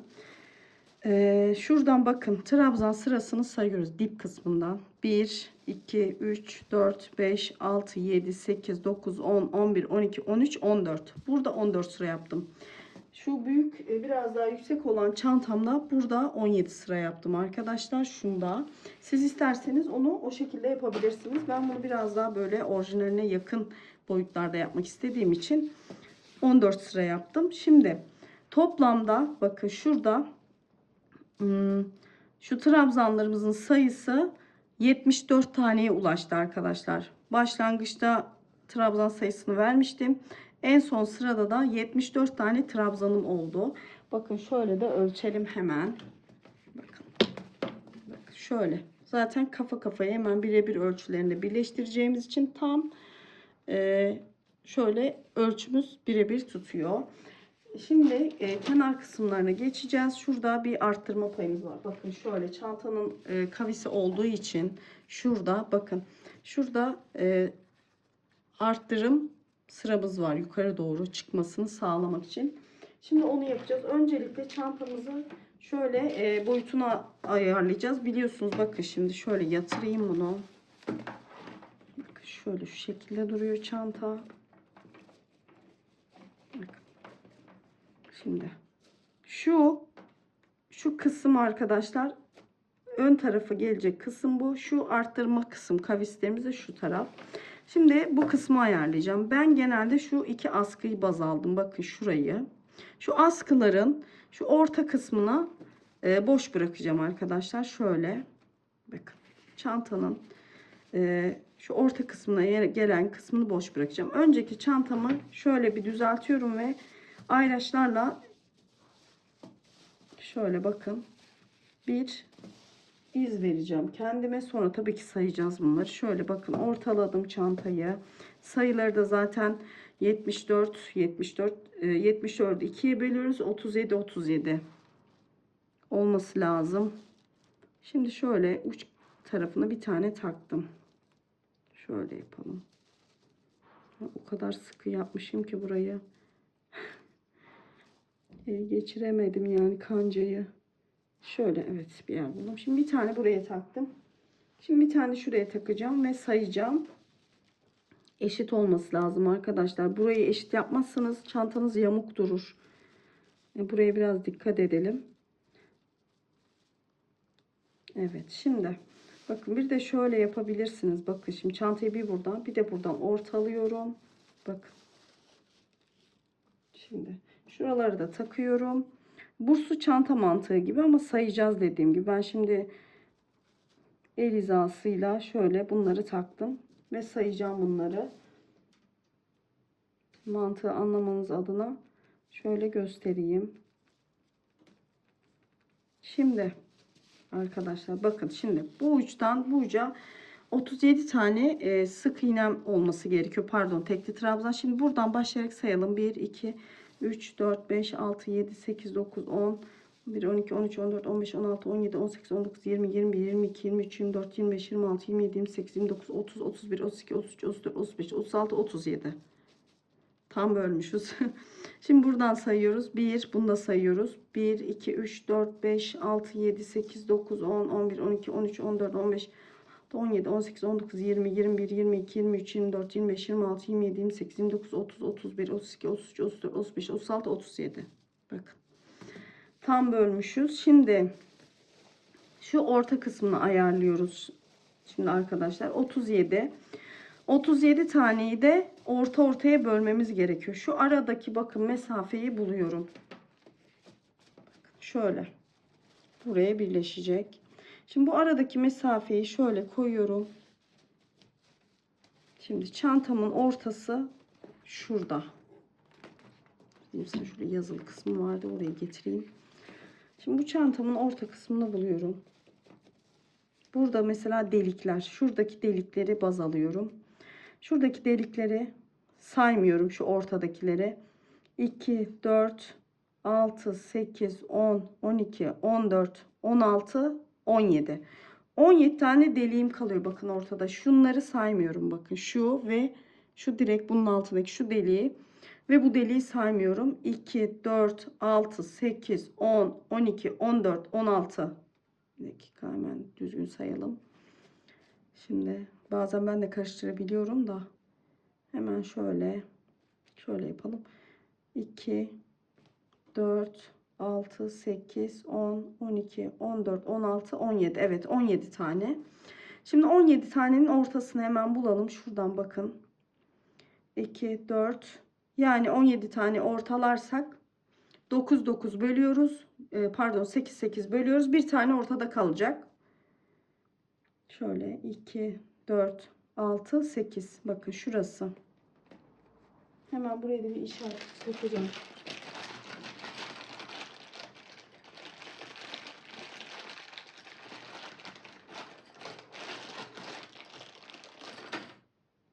Şimdi çantanın ortası şura. Bakın. Çantanın ortası burası arkadaşlar. Burayı bulduk. Şimdi dediğim gibi ben bakın şöyle çantanın bu kısımlarını kaplayacak şekilde burada boşluk bırakacağım. Bakın şurası bir de şurası aynı şekilde. Bir burası şu nokta bir de şu nokta. Buralara denk gelen bakın trabzanları şuradan işaretleyeceğim hemen. Arkadaşlar şöyle düzelttim. Şimdi arkadaşlar şöyle bakın tekrar koyuyorum. Şimdi şurada aradaki boşlukta 13 adet trabzanımızı bıraktım. Kenarlarda 12'şer tane trabzanımız kalıyor. 12 12 daha 24, 13 daha 37. Yani bunu bu şekilde bölmüş olduk. Şimdi arka tarafı da aynı şekilde yapıyoruz. 2, 4, 6, 8, 10. Şöyle 12'nin şöyle tepesine bunu koyuyorum. Şimdi bu tarafı da 2, 4, 6, 8, 10, 12, 13. 13 tane ortada. Bakın şu şekilde ayarlıyoruz. Yani 12 burada, 12 burada, 13 burada. Bu şekilde çantamızın kısmını ayarladık. Şimdi şu kenar kısmını ayarlayacağız. Onları da buradan başlayarak yapıyoruz. Bakın arkadaşlar buradan başlayacağız. Ve o kavisi vereceğiz. Şimdi bu arada arkadaşlar şu ana kadar kullandığım ipi söyleyeyim. 100 gram ipten 4 tane kullandım. Çift kat kullandığım için 200 gram yerli rafiye ediyor bu. Yani şu ana kadar eğer tek kat kullanacaksanız 200 gram yerli rafiye yeter. Ama ben çift kat kullandığım için yani 4 tane gitmiş oluyor ve tahminimce bir tane daha gider. Hani çift kat kullanacaksanız bir taneyi şöyle düşünün. Mesela bir tane alın, birazını sarın bir kenara. Hani 2 kat kullanacaksınız diye. Haybiye yani size fazladan ip aldırmak istemem. Hani 5 tane 100 gram ip yeter diye düşünüyorum. Hani 2 1 kullanıyoruz. 2 1 kullanıyoruz. Zaten bitiyor. Beşinciyi de birazını bir yere sarın, yarısı kadar olanı. Diğeri de 2 kat yapıp şu köşe kısımları ve çanta tığlama kısmımız kaldı. Buralar zaten çok ip harcamayacağı için 6 tane almanıza gerek yok. 5 tane ip yeterli olacaktır. Şimdi şu kenar kısmına geçelim. Şimdi arkadaşlar bu gördüğümüz yerden şimdi ilk önce sık iğne sıramızı yapacağız. Şuradan başlıyoruz hemen sık iğne sıramıza. Bakın işaretleyicimizin olduğu yerden sık iğnemizi yapıyoruz. Bakın şuradan hemen şunun tepesinden, bakın buradan değil hemen şuradan başlıyorum.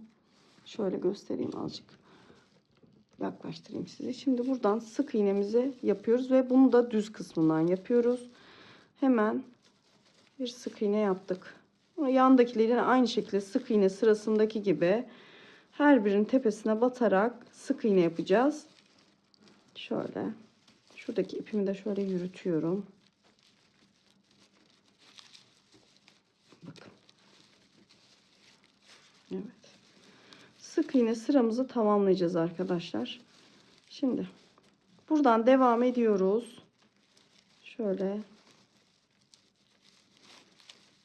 Bakın buraya geçiyoruz. Şurada mavi ilmek belircimizin olduğu yere kadar, yani şuraya kadar sık iğnemizi yapıp geliyoruz. Evet arkadaşlar bakın. Şimdi buradan başladım. Karşı taraftaki yere kadar geldim. Şimdi bakın. Bakın böyle. Şimdi burada şöyle yapıyoruz. Şimdi buradan ipimizi kesiyoruz. Çünkü örneğimizi düzden kurduğumuz için şöyle biraz kesiyoruz ipimizi. Şöyle çıkartıyoruz. Burada bakın ilmek belircinin olduğu nokta, artık bunu çıkarabiliriz zaten. Noktaya şöyle ipimizi alıyoruz. Arkaya çekiyoruz. Tekrar buradan ipimizi ön tarafa doğru çekip kapatıyoruz burayı yani. Şöyle yapalım. Evet, şimdi bakın bu şekilde. Şimdi tekrar bu tarafa dönüyoruz. Örnek hep düzden kuruluyor biliyorsunuz. Şimdi model kısmına geçeceğiz. Şu tekli trabzan sırasını yapacağız arkadaşlar. Şimdi burada aynı şeyi bu tarafa da yapacağız. Yani şu tarafa. Şöyle göstereyim. Burada ayırdığımız sık iğneyi ilk önce bu tarafa yapacağız. Ama ben buraya göstereceğim. Zaten aynısını da burada uygulayacaksınız. Şimdi arkadaşlar ipimizi tekrar alıyoruz. Şurada bakın. Şunu şuradan çıkarıyorum. Şimdi bunu şuradan başlayacağız. Şimdi burada sık iğne yaptık ama şurada bakın boşluk var. Şuradan şöyle yan taraftaki şöyle trabzanın tepesinden ipimi alıyorum. Şöyle Şimdi öne geçireceğim ipimi. Şimdi buraya bir sık iğne yapıyorum. Bakın. Hemen yan tarafta yine tepelerine batıyoruz. Buraya bir tane daha sık iğne yaptım. Şöyle ipimi çekiyorum. Şimdi arkadaşlar şuraya bir tekli trabzan yapıyorum uzatmadan. Kısa şekilde. Bakın şöyle doluyorum. Hemen şuraya bir tekli trabzan yapıyorum. Şimdi buraya geçtiğimizde burada aynı şekilde modelimizin her zaman yaptığımız gibi şöyle ortasına batıyorum. Şu ipimi de şöyle aşağıdan yürüteceğim. İçeri gideceğim. Şöyle bakın. Bunları biraz kısa yapmaya dikkat edin. Şöyle şu kısımları çok uzatmadan şöyle hemen yanındakine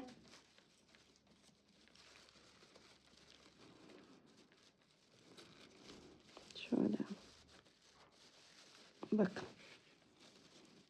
Yine aynı şekilde modelimizi koyuyoruz.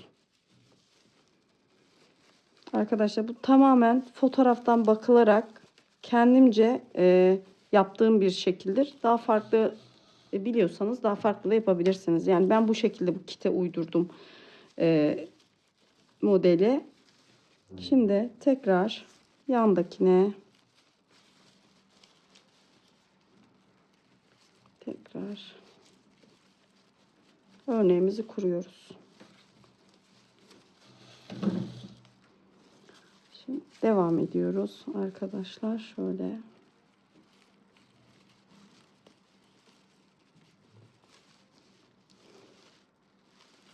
yine aynı sık iğnelerimizi yani modelimizi şimdi karşıya kadar aynı şekilde şuradaki işlemin aynısını burada da yapacağız uç kısımda.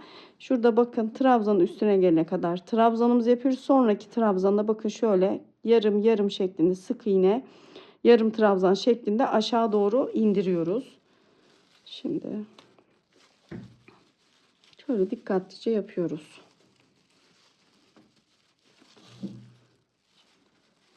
Bakın.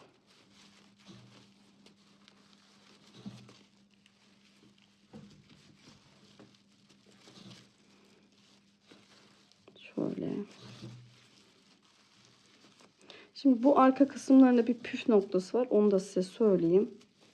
Bakın şimdi arkadaşlar kulbumuz bu şekilde. Şu arka kısımları şöyle göstereyim. Bu arka kısımları biraz şöyle aşağı doğru indiği için bakın şöyle.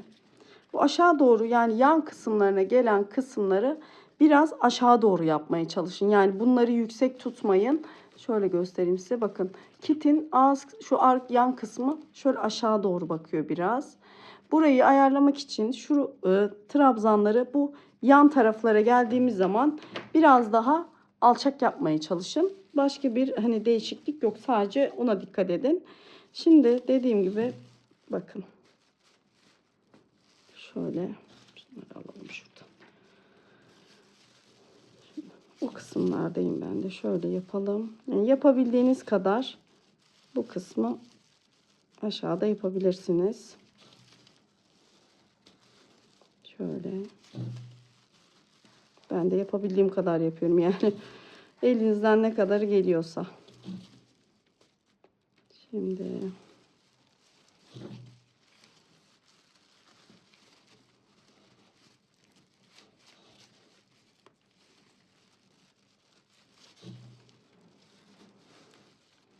şöyle. Bakın şöyle. Devam ediyoruz.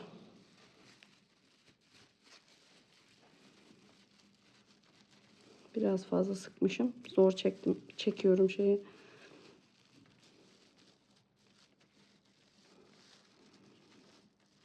Ama çekemedim. Tekrar alacağım. Evet şöyle. Evet.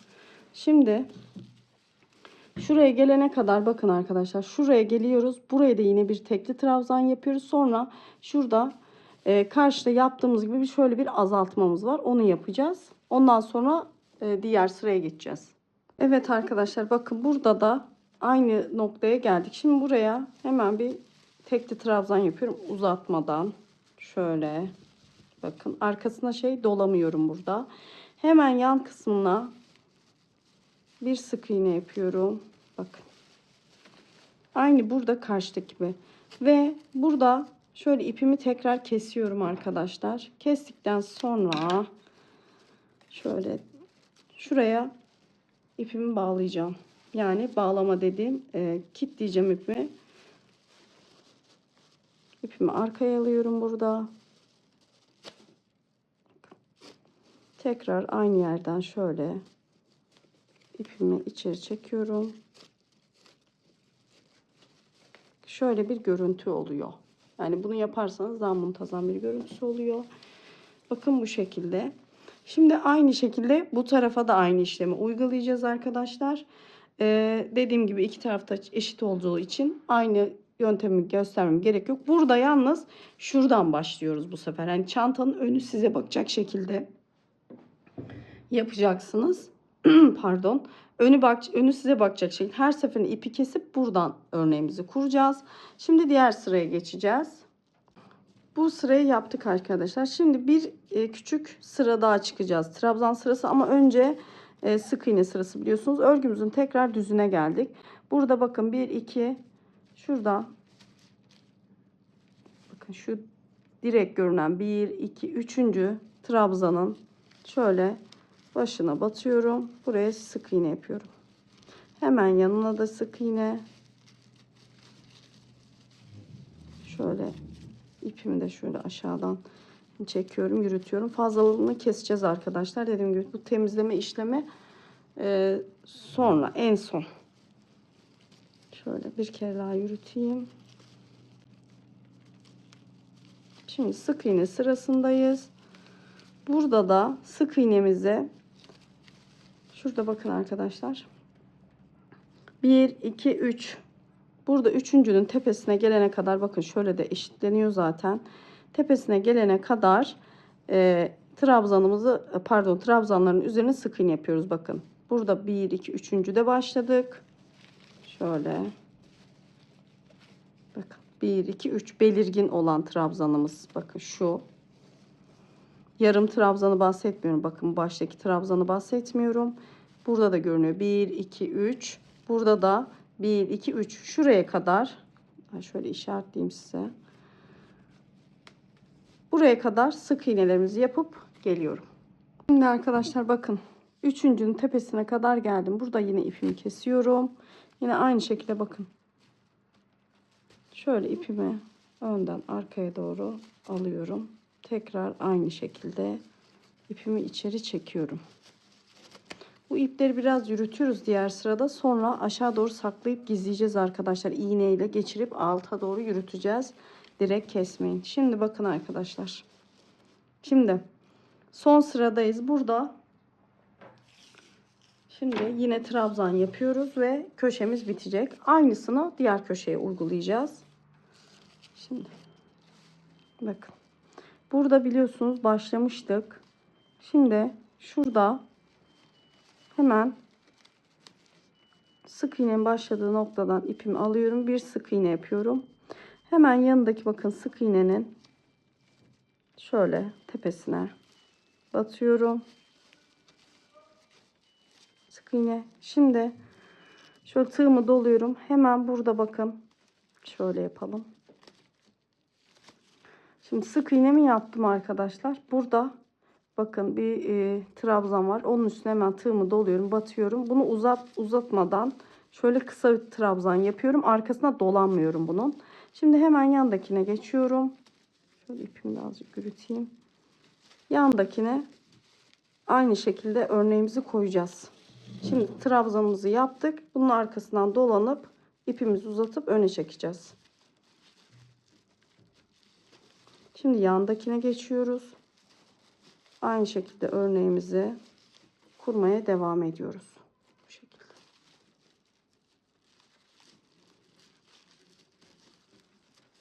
Şimdi yandakine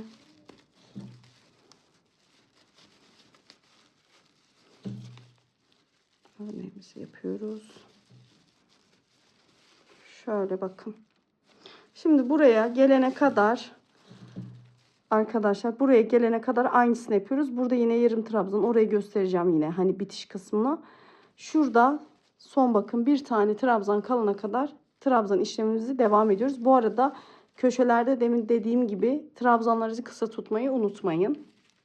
Arkadaşlar bakın sonuncu trabzana geldim. Buraya da tığımı doluyorum, batıyorum. Tıpkı karşıda yaptığım gibi. Yine tek trabzanımı yapıyorum. Sadece burada arka tarafa dolup ip çekmiyorum. Şimdi hemen yan tarafına bir sık iğne yapıyorum. Bakın. Şöyle. Şimdi ipimi kesiyorum. Yine aynı yaptığımız işlemi yapacağız. Şöyle. İpimi şöyle buradan geçiriyorum arkadaşlar.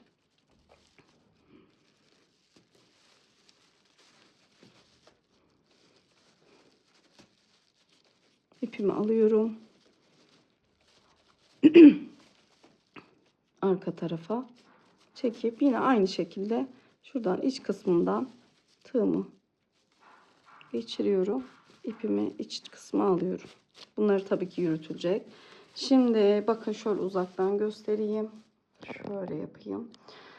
Bu kısım bitti arkadaşlar. Aynısını şimdi gösterdiğim kısmı bu tarafta uygulayacaksınız. Ben de yapıp geleceğim. Sonra şu taban tığlamayı göstereceğim size. Evet arkadaşlar, çantamı yapımını bitirdim. Şimdi bakın burada gösterdiğim şekilde aynısını bu kenara uyguladım. Şimdi bakın şöyle ütüledim arkadaşlar içten.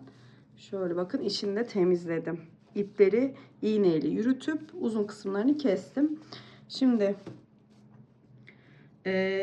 şimdi bunu deri tabanını yapacağız arkadaşlar. Bakın. Şimdi bunu deri tabanı önce tığlama işlemi yapacağız. Bunu göstereceğim. Her tarafına tığlama işlemini yaptıktan sonra çantayı birleştireceğiz. Çantaya da iğneyle birleştiriyorum ben. Şimdi şu kenar kısmından başlıyoruz. Burada 3.25 milim tığ kullanıyorum. İnce bir tığınız ve bir de yardımcı tığınız olsun. Burada ipi tutmak amaçlı bu tığ. Evet. Şimdi şuradan baştan şöyle alıyoruz. Şöyle yaklaştırayım sizi. Şimdi alıyoruz. Yine iki kat daha yapıyorum. Dediğim gibi tığım 3 de olabilir. Ben de 3.25 milim vardı. Ben onunla yapıyorum. Şimdi şöyle hafifçe uzatıyoruz ve sık iğne yapıyoruz. Burada şununla normal tabanı tığladığımız şekilde yapıyoruz arkadaşlar bu tığlamayı da. Hem daha düzgün duracak hem de daha yardımcı olacak size. İşinizi kolaylaştıracak. Şimdi bakın. Şöyle ikisini alıyorum. Şöyle. Şimdi tekrar bunu buraya takıyorum. Bu ipi de yürütüyorum bakın bu arada. Arkada. Şimdi bu çanta astarsız kullanıldığı için burada biraz dikkat etmeniz gerekiyor. Hani yaptığınız ürün, hani astar yapacaksınız orayı bilmem ama orijinalinde astar yok. Bence astarsız da çok güzel duruyor. Kese kullanabilirsiniz içine ya da çanta organizer ama kesinlikle bu çantaya ben astar yakışacağını düşünmüyorum. Havası bozulur diye düşünüyorum. Şimdi pardon. Şimdi bunu da çıkarıyoruz. Hemen ikisini bir alıyorum. Şöyle sık iğnemi yapıyorum. Tekrar aynı şekilde bakın. Arkanın fazlalığını keseceğim bunu. Aynı şekilde devam ediyoruz arkadaşlar. Aynı taban tığlar gibi her birinin içine ikişer kez batarak şöyle ikişer kez batıyoruz. Sadece şu bakın şu birleşim yeri var ya şurada. Şurada 3 kere batıyorum. O da şuraya rahatlıkla geçebilmek için. Onu da yaptığınız zaman başka hiçbir şey yok. Bunda her bir deliğe ikişer kez batıyorsunuz. Sadece şuralar bakın şu ek yerleri var ya şurada. Şuradaki kısımları 3 kez batıyorsunuz ki orada bir potlama olmasın. Oranın mesafesi biraz açık çünkü. Hani yan tarafa yetişmeyebilir. Şimdi bakın. Şöyle. Şimdi bunu yaptıkça ilk önce zor gibi oluyor ama tabanı da bu şekilde yaptık. Yaptıkça eliniz alışıyor ve böyle tığla bunun daha kolay olduğunu fark edeceksiniz. Hem de şu üst kısmı daha düzgün duruyor.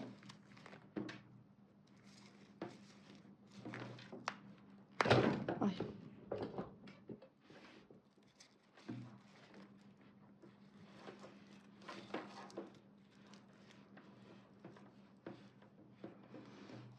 Şimdi.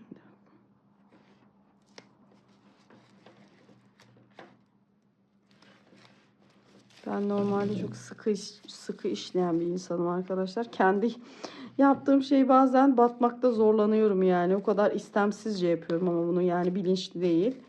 Hatta bazı modeller oluyor. Hani elini gevşek tutması gereken mesela modeller. Onları yapmak istiyorum. Onları yapamıyorum. Çünkü bir bakmışım elimi sıkmışım yani. Orada mesela elin biraz bol tutulması gerekiyor örnek icabı. Ama ben elimi sürekli sıktığım için örnek tam istediğim formu almıyor.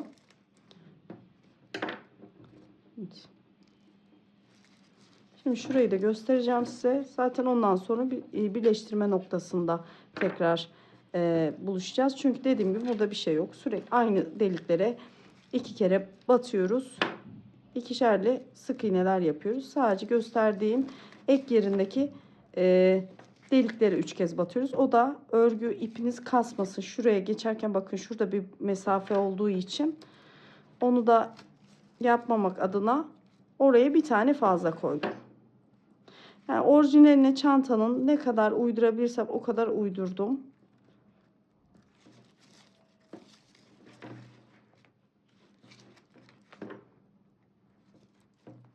Bir kere daha batıyorum. Şöyle çıkarıyorum.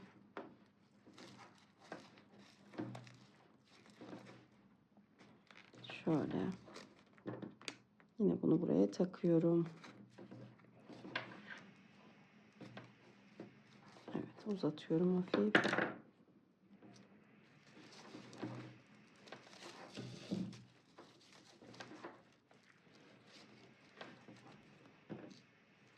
Takıyorum.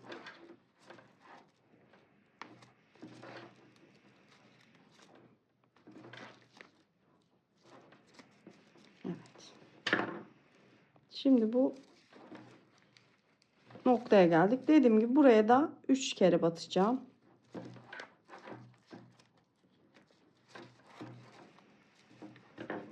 Şöyle.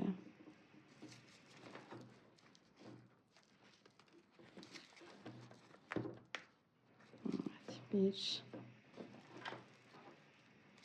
Ama siz gerekli görmezseniz sıkıntı olmaz. Zaten dediğim gibi iğneyle birleştireceğim çantayı.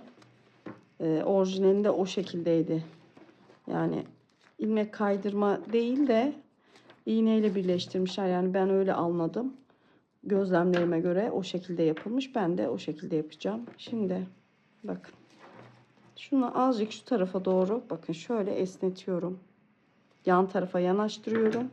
Yine bunu buraya takıyorum. Hemen kaldığım yerden devam ediyorum. Bakın böyle. Sırf şu aradaki boşluğu kapatmak için yani oraya rahat erişebilmek için o üçüncüyü koyduk. Şimdi arkadaşlar buradan kaldığımız yerden devam ediyorsunuz. Böyle hepsine ikişer tane ikişer tane. Şuradakine 3 tane. Bakın buradakine 3 tane batıp buraya geçiyorsunuz. Sonra buradakine de 3 tane batıp bu tarafa. Dediğim gibi ek yerlerini bu şekilde yapıyoruz. Tamamen tamamlıyoruz. Sonra şurada birleştirip ipimizi koparacağız. Sonra da çantamıza monte edeceğiz. Evet arkadaşlar bütün kenarları şöyle sık iğnelerimizi döndük. Söylediğim gibi kenarlar şu kenarlar haricinde buraları 3 kez battık. Biliyorsunuz şu bakın ek yerlerini. Diğerlerini ikişer kez battık. Sonuncuyu da yaptım. Şöyle ipimi kestim ve çıkardım. Bakın arkadaşlar şöyle kestim. Şimdi şuradan tığımı arka taraftan doğru alıyoruz. Birleştirmemiz bu şekilde oluyordu biliyorsunuz. Örerken de çok kullandık bu yöntemi. Şöyle ipimizi arkaya doğru çıkarıyoruz.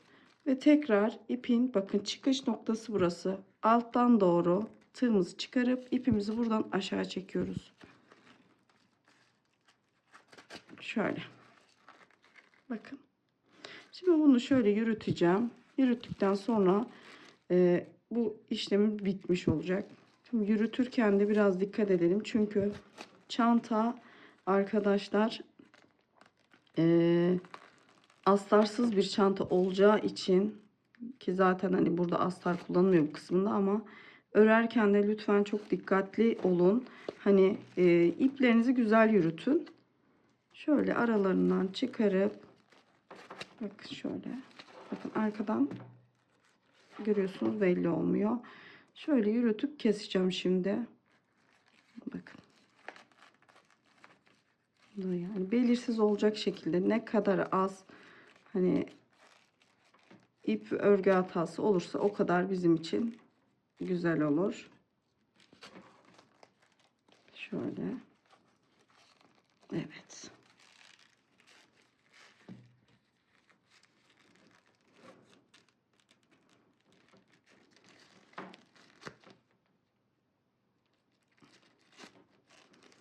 Evet, şimdi arkadaşlar bunu buradan keseceğim. Şöyle bir kere aşağıya doğru alıyorum. Bunu keseceğim.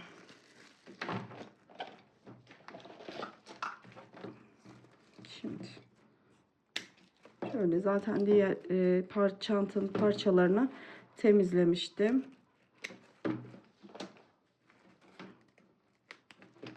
Evet, bakın oldukça güzel oldu. Şimdi bunu çantaya birleştirmeye geldi. Evet arkadaşlar, şimdi çantamızı bunu birleştirmeye geldi. Şöyle çantamızı koyuyoruz. Burada çantamızın orta noktalarını buluyoruz. Şu kenardan, ortadan, yandan ve arka ortadan bir ilmek belirleyici iple de yapabilirsiniz. Bunları tutturuyoruz. Tutturduktan sonra iğneyle dikmeye başlayacağız. Bakın şöyle. Şimdi ben de bunları şu ortalarından, dediğim gibi birkaç yerinden tutturup geliyorum. Şöyle tutturdum. Şimdi buradaki şimdi başlayacağız birleştirmeye. Burada şöyle iğneyle, şöyle yaklaştırayım size. İğneyle ip taktım. 2 kat olacak yine. Şimdi iğneyle birleştireceğiz. Buradaki püf noktası. Önce şimdi şuradan biraz birleştireceğim arkadaşlar. Ondan sonra şu köşeden de birleştireceğim ki şu kaymasın. Hani iki köşeyi birleştikten sonra bu araları yapacağız. Bakın şimdi şu ortadan başlıyorum. Kenar ortadan. Bakın şuradan. Buradan başlıyorum. Şimdi buradan ipimi şöyle arkadan doğru alıyorum öne. Bakın. Böyle biraz uzunca bırakın. Ucunu düğüm yapmıyorum. Çünkü sonradan iğneyle yürüteceğim. Burada şöyle bakın. Şöyle. Buradan giriyoruz. Şurada bakın sık iğnelerin tepesinden doğru içeri doğru giriyoruz. Ben şimdi videoda tabii ki zorlanıyorum ama siz elinizde kucağınıza koyarak yapabilirsiniz bu işlemi. Daha basit oluyor. Yani ben öyle yapıyorum, daha kolay. Şimdi bakın şu şekilde. Sonra buradan tekrar çıkıyoruz. Şöyle yapalım. Şu sık iğnelerin dip kısmından, yani bu sık iğneler görünmeyecek arkadaşlar. Bunları tamamen yok edeceğiz. Şimdi tekrar bakın. Şöyle hemen yanından, dediğim gibi video çekerken bunu dikmek zor olacak benim için. Neyse, birazını göstereceğim zaten. Diğeri zaten anlayacaksınız nasıl dikildiğini. Şimdi şöyle buradan çıktı. Hemen şurada yakınlaştırayım size. Şöyle tek elimle tutayım. Çanta da büyük olduğu için çevirmesi gerçekten çok zor arkadaşlar. Yani dikerken kucağınıza alıp dediğim gibi dikmek daha kolay olacaktır. Şimdi bakın arkadaşlar, hemen aşağıda sık iğnenin şurada tepelerinden batıyoruz. Bakın bu şekilde. Şimdi tekrar geri çıkacağız. Geri çıktığımız nokta burada. Bakın şu sık iğnelerin üstünden çıkıyoruz ki şuradaki sık iğne görüntüsü kaybolacak. Yani bunlar kayboluyor. Ben orijinalinde bu şekilde olduğunu düşünüyorum. Yani resme bakarak bu sonucu çıkardım. Ama ilmek kaydırma yöntemi kullanabilirsiniz. Daha hani kolayınıza geliyor derseniz. Ama orijinale yakın görüntü bu şekildeydi. Şimdi bakın arkadaşlar. Şöyle oluyor. görüntümüz bu şekilde.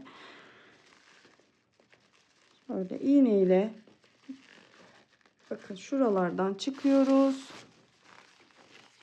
Şöyle hafifçe sıkın ama çok da sıkmayın, ipiniz kopmasın. Bakın şurada sık iğnelerin hemen tepesinden doğru içeriye giriyoruz. Şu sık iğne görüntüsü kaybolacak yani diktiğiniz zaman. Bakın şöyle bir görüntü oluyor. İğneyle dikiyoruz yani.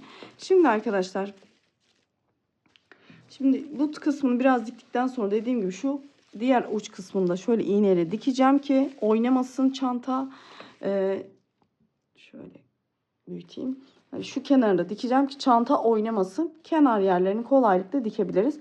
Şimdi şuradaki boşluklar gözünüzü korkutmasın. İğneyle bunu zaten çektiğiniz zaman yukarı birleştirirken burası kapanıyor. Buraları da size göstereceğim. Dediğim gibi şimdi ben buraya kadar şöyle bir dikeyim.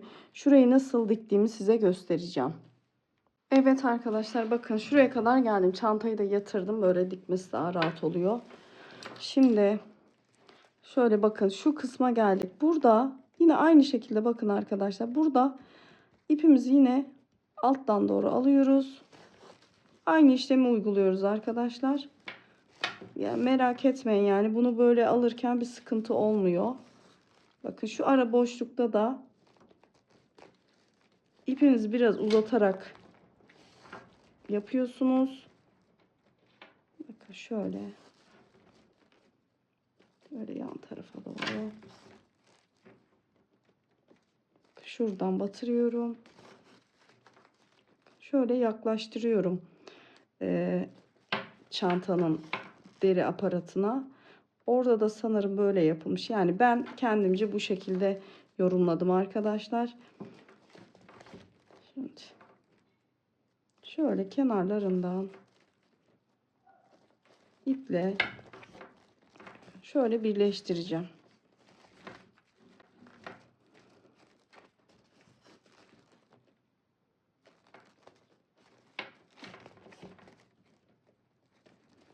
Şimdi ben şuradan ipimi keseceğim arkadaşlar. Şöyle yapayım. Kesip yürüteceğim. Yeni ip kullanacağım. Şöyle ipimi aşağı doğru şöyle yürüteceğim. Şimdi yeni iple tekrar şurayı bağlayacağız beraber. Evet arkadaşlar, ipimi taktım. Bakın buradan devam ediyorum. Şimdi o ara zaten yukarı doğru çektikçe kapanıyor. Bakın arkadaşlar, yukarı doğru geliyor. Şimdi yavaş yavaş şöyle birleştirmeye devam ediyorum. İpi de bu arada fazla hani ezdirmeden yukarı doğru çekmeye çalışın. Bakın şöyle.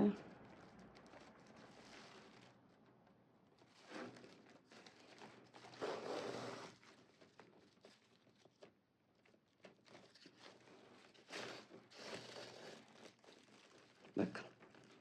Şimdi burayı böyle bu şekilde dikiyoruz arkadaşlar. Bu araları da yine aynı şekilde buradaki gibi iğnemizin yardımıyla kapatıyoruz.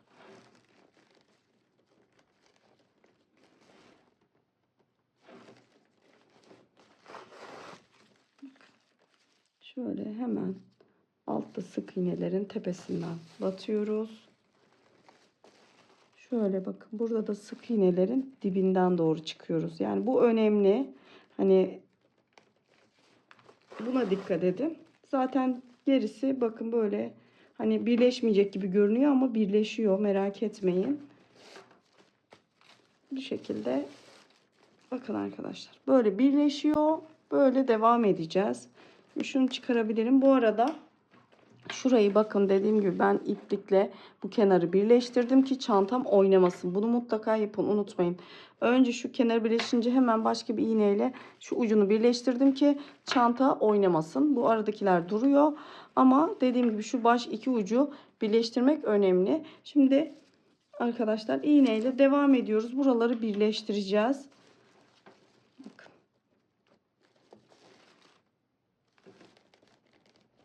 Burada şu kısma gelince yine tekrar gösteririm size. Ama dediğim gibi aynı şekilde burada nasıl boşluğu kapatıyorsak burada da aynı şekilde boşluk kapanıyor.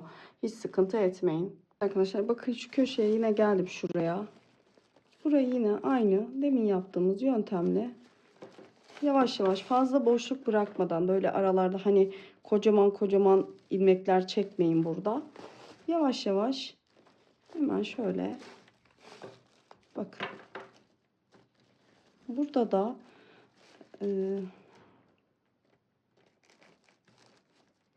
şöyle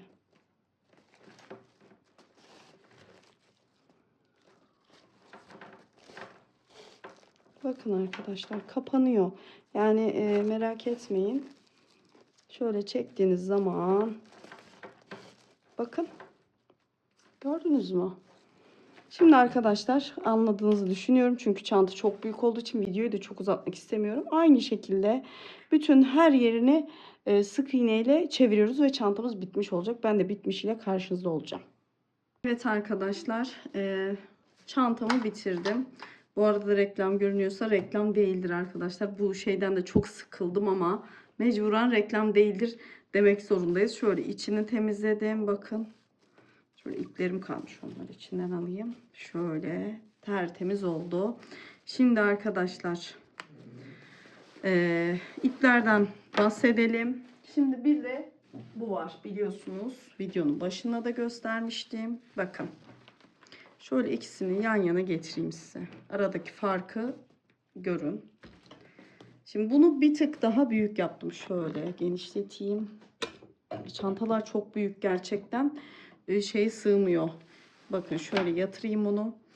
Çantaların zaten boyunu ölçmüştük. Şöyle 50 santim arkadaşlar. Bakın bu ithal rafyayla ördüm. Bu da tok duruyor. Tek kattan ördüm. Bunda sayılar aynı. Sadece 17 sıra şu arttırma kısmına kadar 17 sıra trabzan sırası yaptım.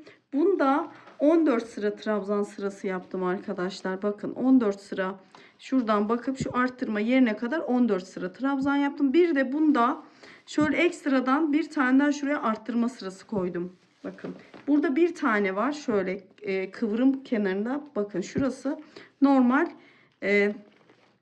alttaki sıramız, bakın şu trabzan sırası. Burada bir tane daha trabzan sırası koydum. Buradaki çantamda biraz daha kavis vermek için bakın burada iki tane koydum. Biri burada, biri de şurada. Tek farkı bu. Yapmak isterseniz zaten videoyu koydum, bu şekilde yapacaksınız. Sadece ip farkını gösteriyorum size. Duruşu bu şekilde. İkisi de bence çok güzel oldu. Hani alternatif olarak yapmak isterseniz bu ithal rafya ile yapıldı ve 3 adet 200 gramlık ithal rafya gitti. Bu da arkadaşlar bu orijinaline çok yakın oldu bence. Bu da reklam değildir bu arada. Koreka markasının tam 5 tane yetiyor. Ben normalde yani çift kat çalışıyorum. 2 tam 4 tane. Bir tane de arkadaşlar 5 tane alın siz eğer alacaksanız. 100 gram bunlar. Bu arada bakın şuradayız, 100 gram 220 metre ipin ölçüsü. Siz ama 5 tane alın. Bir tanesini şöyle bir dikkatlice bir kağıda sarıp yarısını bir kenara alıp o şekilde de kullanabilirsiniz. Hani 6 tane direkt çift kat yapacağım diye almak zorunda değilsiniz. Yani fazladan almayın. 5 tane yeterli oluyor. Şimdi arkadaşlar bakın, zaten çantalı biliyorsunuz ölçmüştük. Burası 50 santim zaten kitin. Şöyle yüksekliğini ölçeyim size. Şöyle tabandan yukarı şu kitle beraber 30 santim arkadaşlar. Böyle iki şekli de böyle oldu. Ben çok beğendim arkadaşlar. Gerçekten kullandığım malzemeleri mutlaka açıklama kısmına ekleyeceğim. Oradan bakabilirsiniz. Nereden aldığımı, işte markalarını yazıyorum. Dediğim gibi bu şekilde çok güzel bir çanta oldu. Bence marka muadilinin bence en güzellerinden biri oldu. Şimdi arkadaşlar dediğim gibi videomu bitiriyorum. Umarım severek, keyifle izlersiniz. Bakın şöyle koyayım. Gerçekten ekrana sığmıyorlar. Oldukça büyük çantalar yani. Şöyle yapayım. Umarım beğenirsiniz arkadaşlar. Yapacak olan arkadaşlar şimdiden kolay gelsin diyorum. Lütfen bir videomu beğenmeyi unutmayın. Hype puanı unutmayın arkadaşlar. Şuraya aşağı bir yere yazacağım. Ve beni Instagram sayfamdan da takip edebilirsiniz. Orada da buraya koymadığım bir sürü çantam var. Çünkü haliyle hepsini çekemiyorum. Ama lütfen bana desteklerinizi esirgemeyin arkadaşlar. 2 senedir uğraşıyorum. Tabii İlk çektiğim videolar bu kadar hani düzgün değildi. Çünkü ben de dediğim gibi beni takip edenler bilir, kendi kendime çabalayarak öğrendim. 2 senedir video çekiyorum. Daha 50.000 aboneye ulaşamamışım. Yani Instagram takipçi sayım 184.000 abonem var. Ama burada daha 50.000'e ulaşamadım. Lütfen eğer abone değilsen lütfen abone ol, ücretsiz. Hype puanı, yorum, emoji hepsi ücretsiz arkadaşlar. Ben emeğimin karşılığını bu şekilde alıyorum. Eğer bana sorun varsa Instagram üzerinden, o da @tasarım tasarım yazarım bir yere unutmazsam. Oradan bana ulaşabilirsin. Orada daha aktif oluyorum çünkü. Oradan ulaşıp sorularınızı sorabilirsiniz. Hepinizi öpüyorum. Hoşça kalın.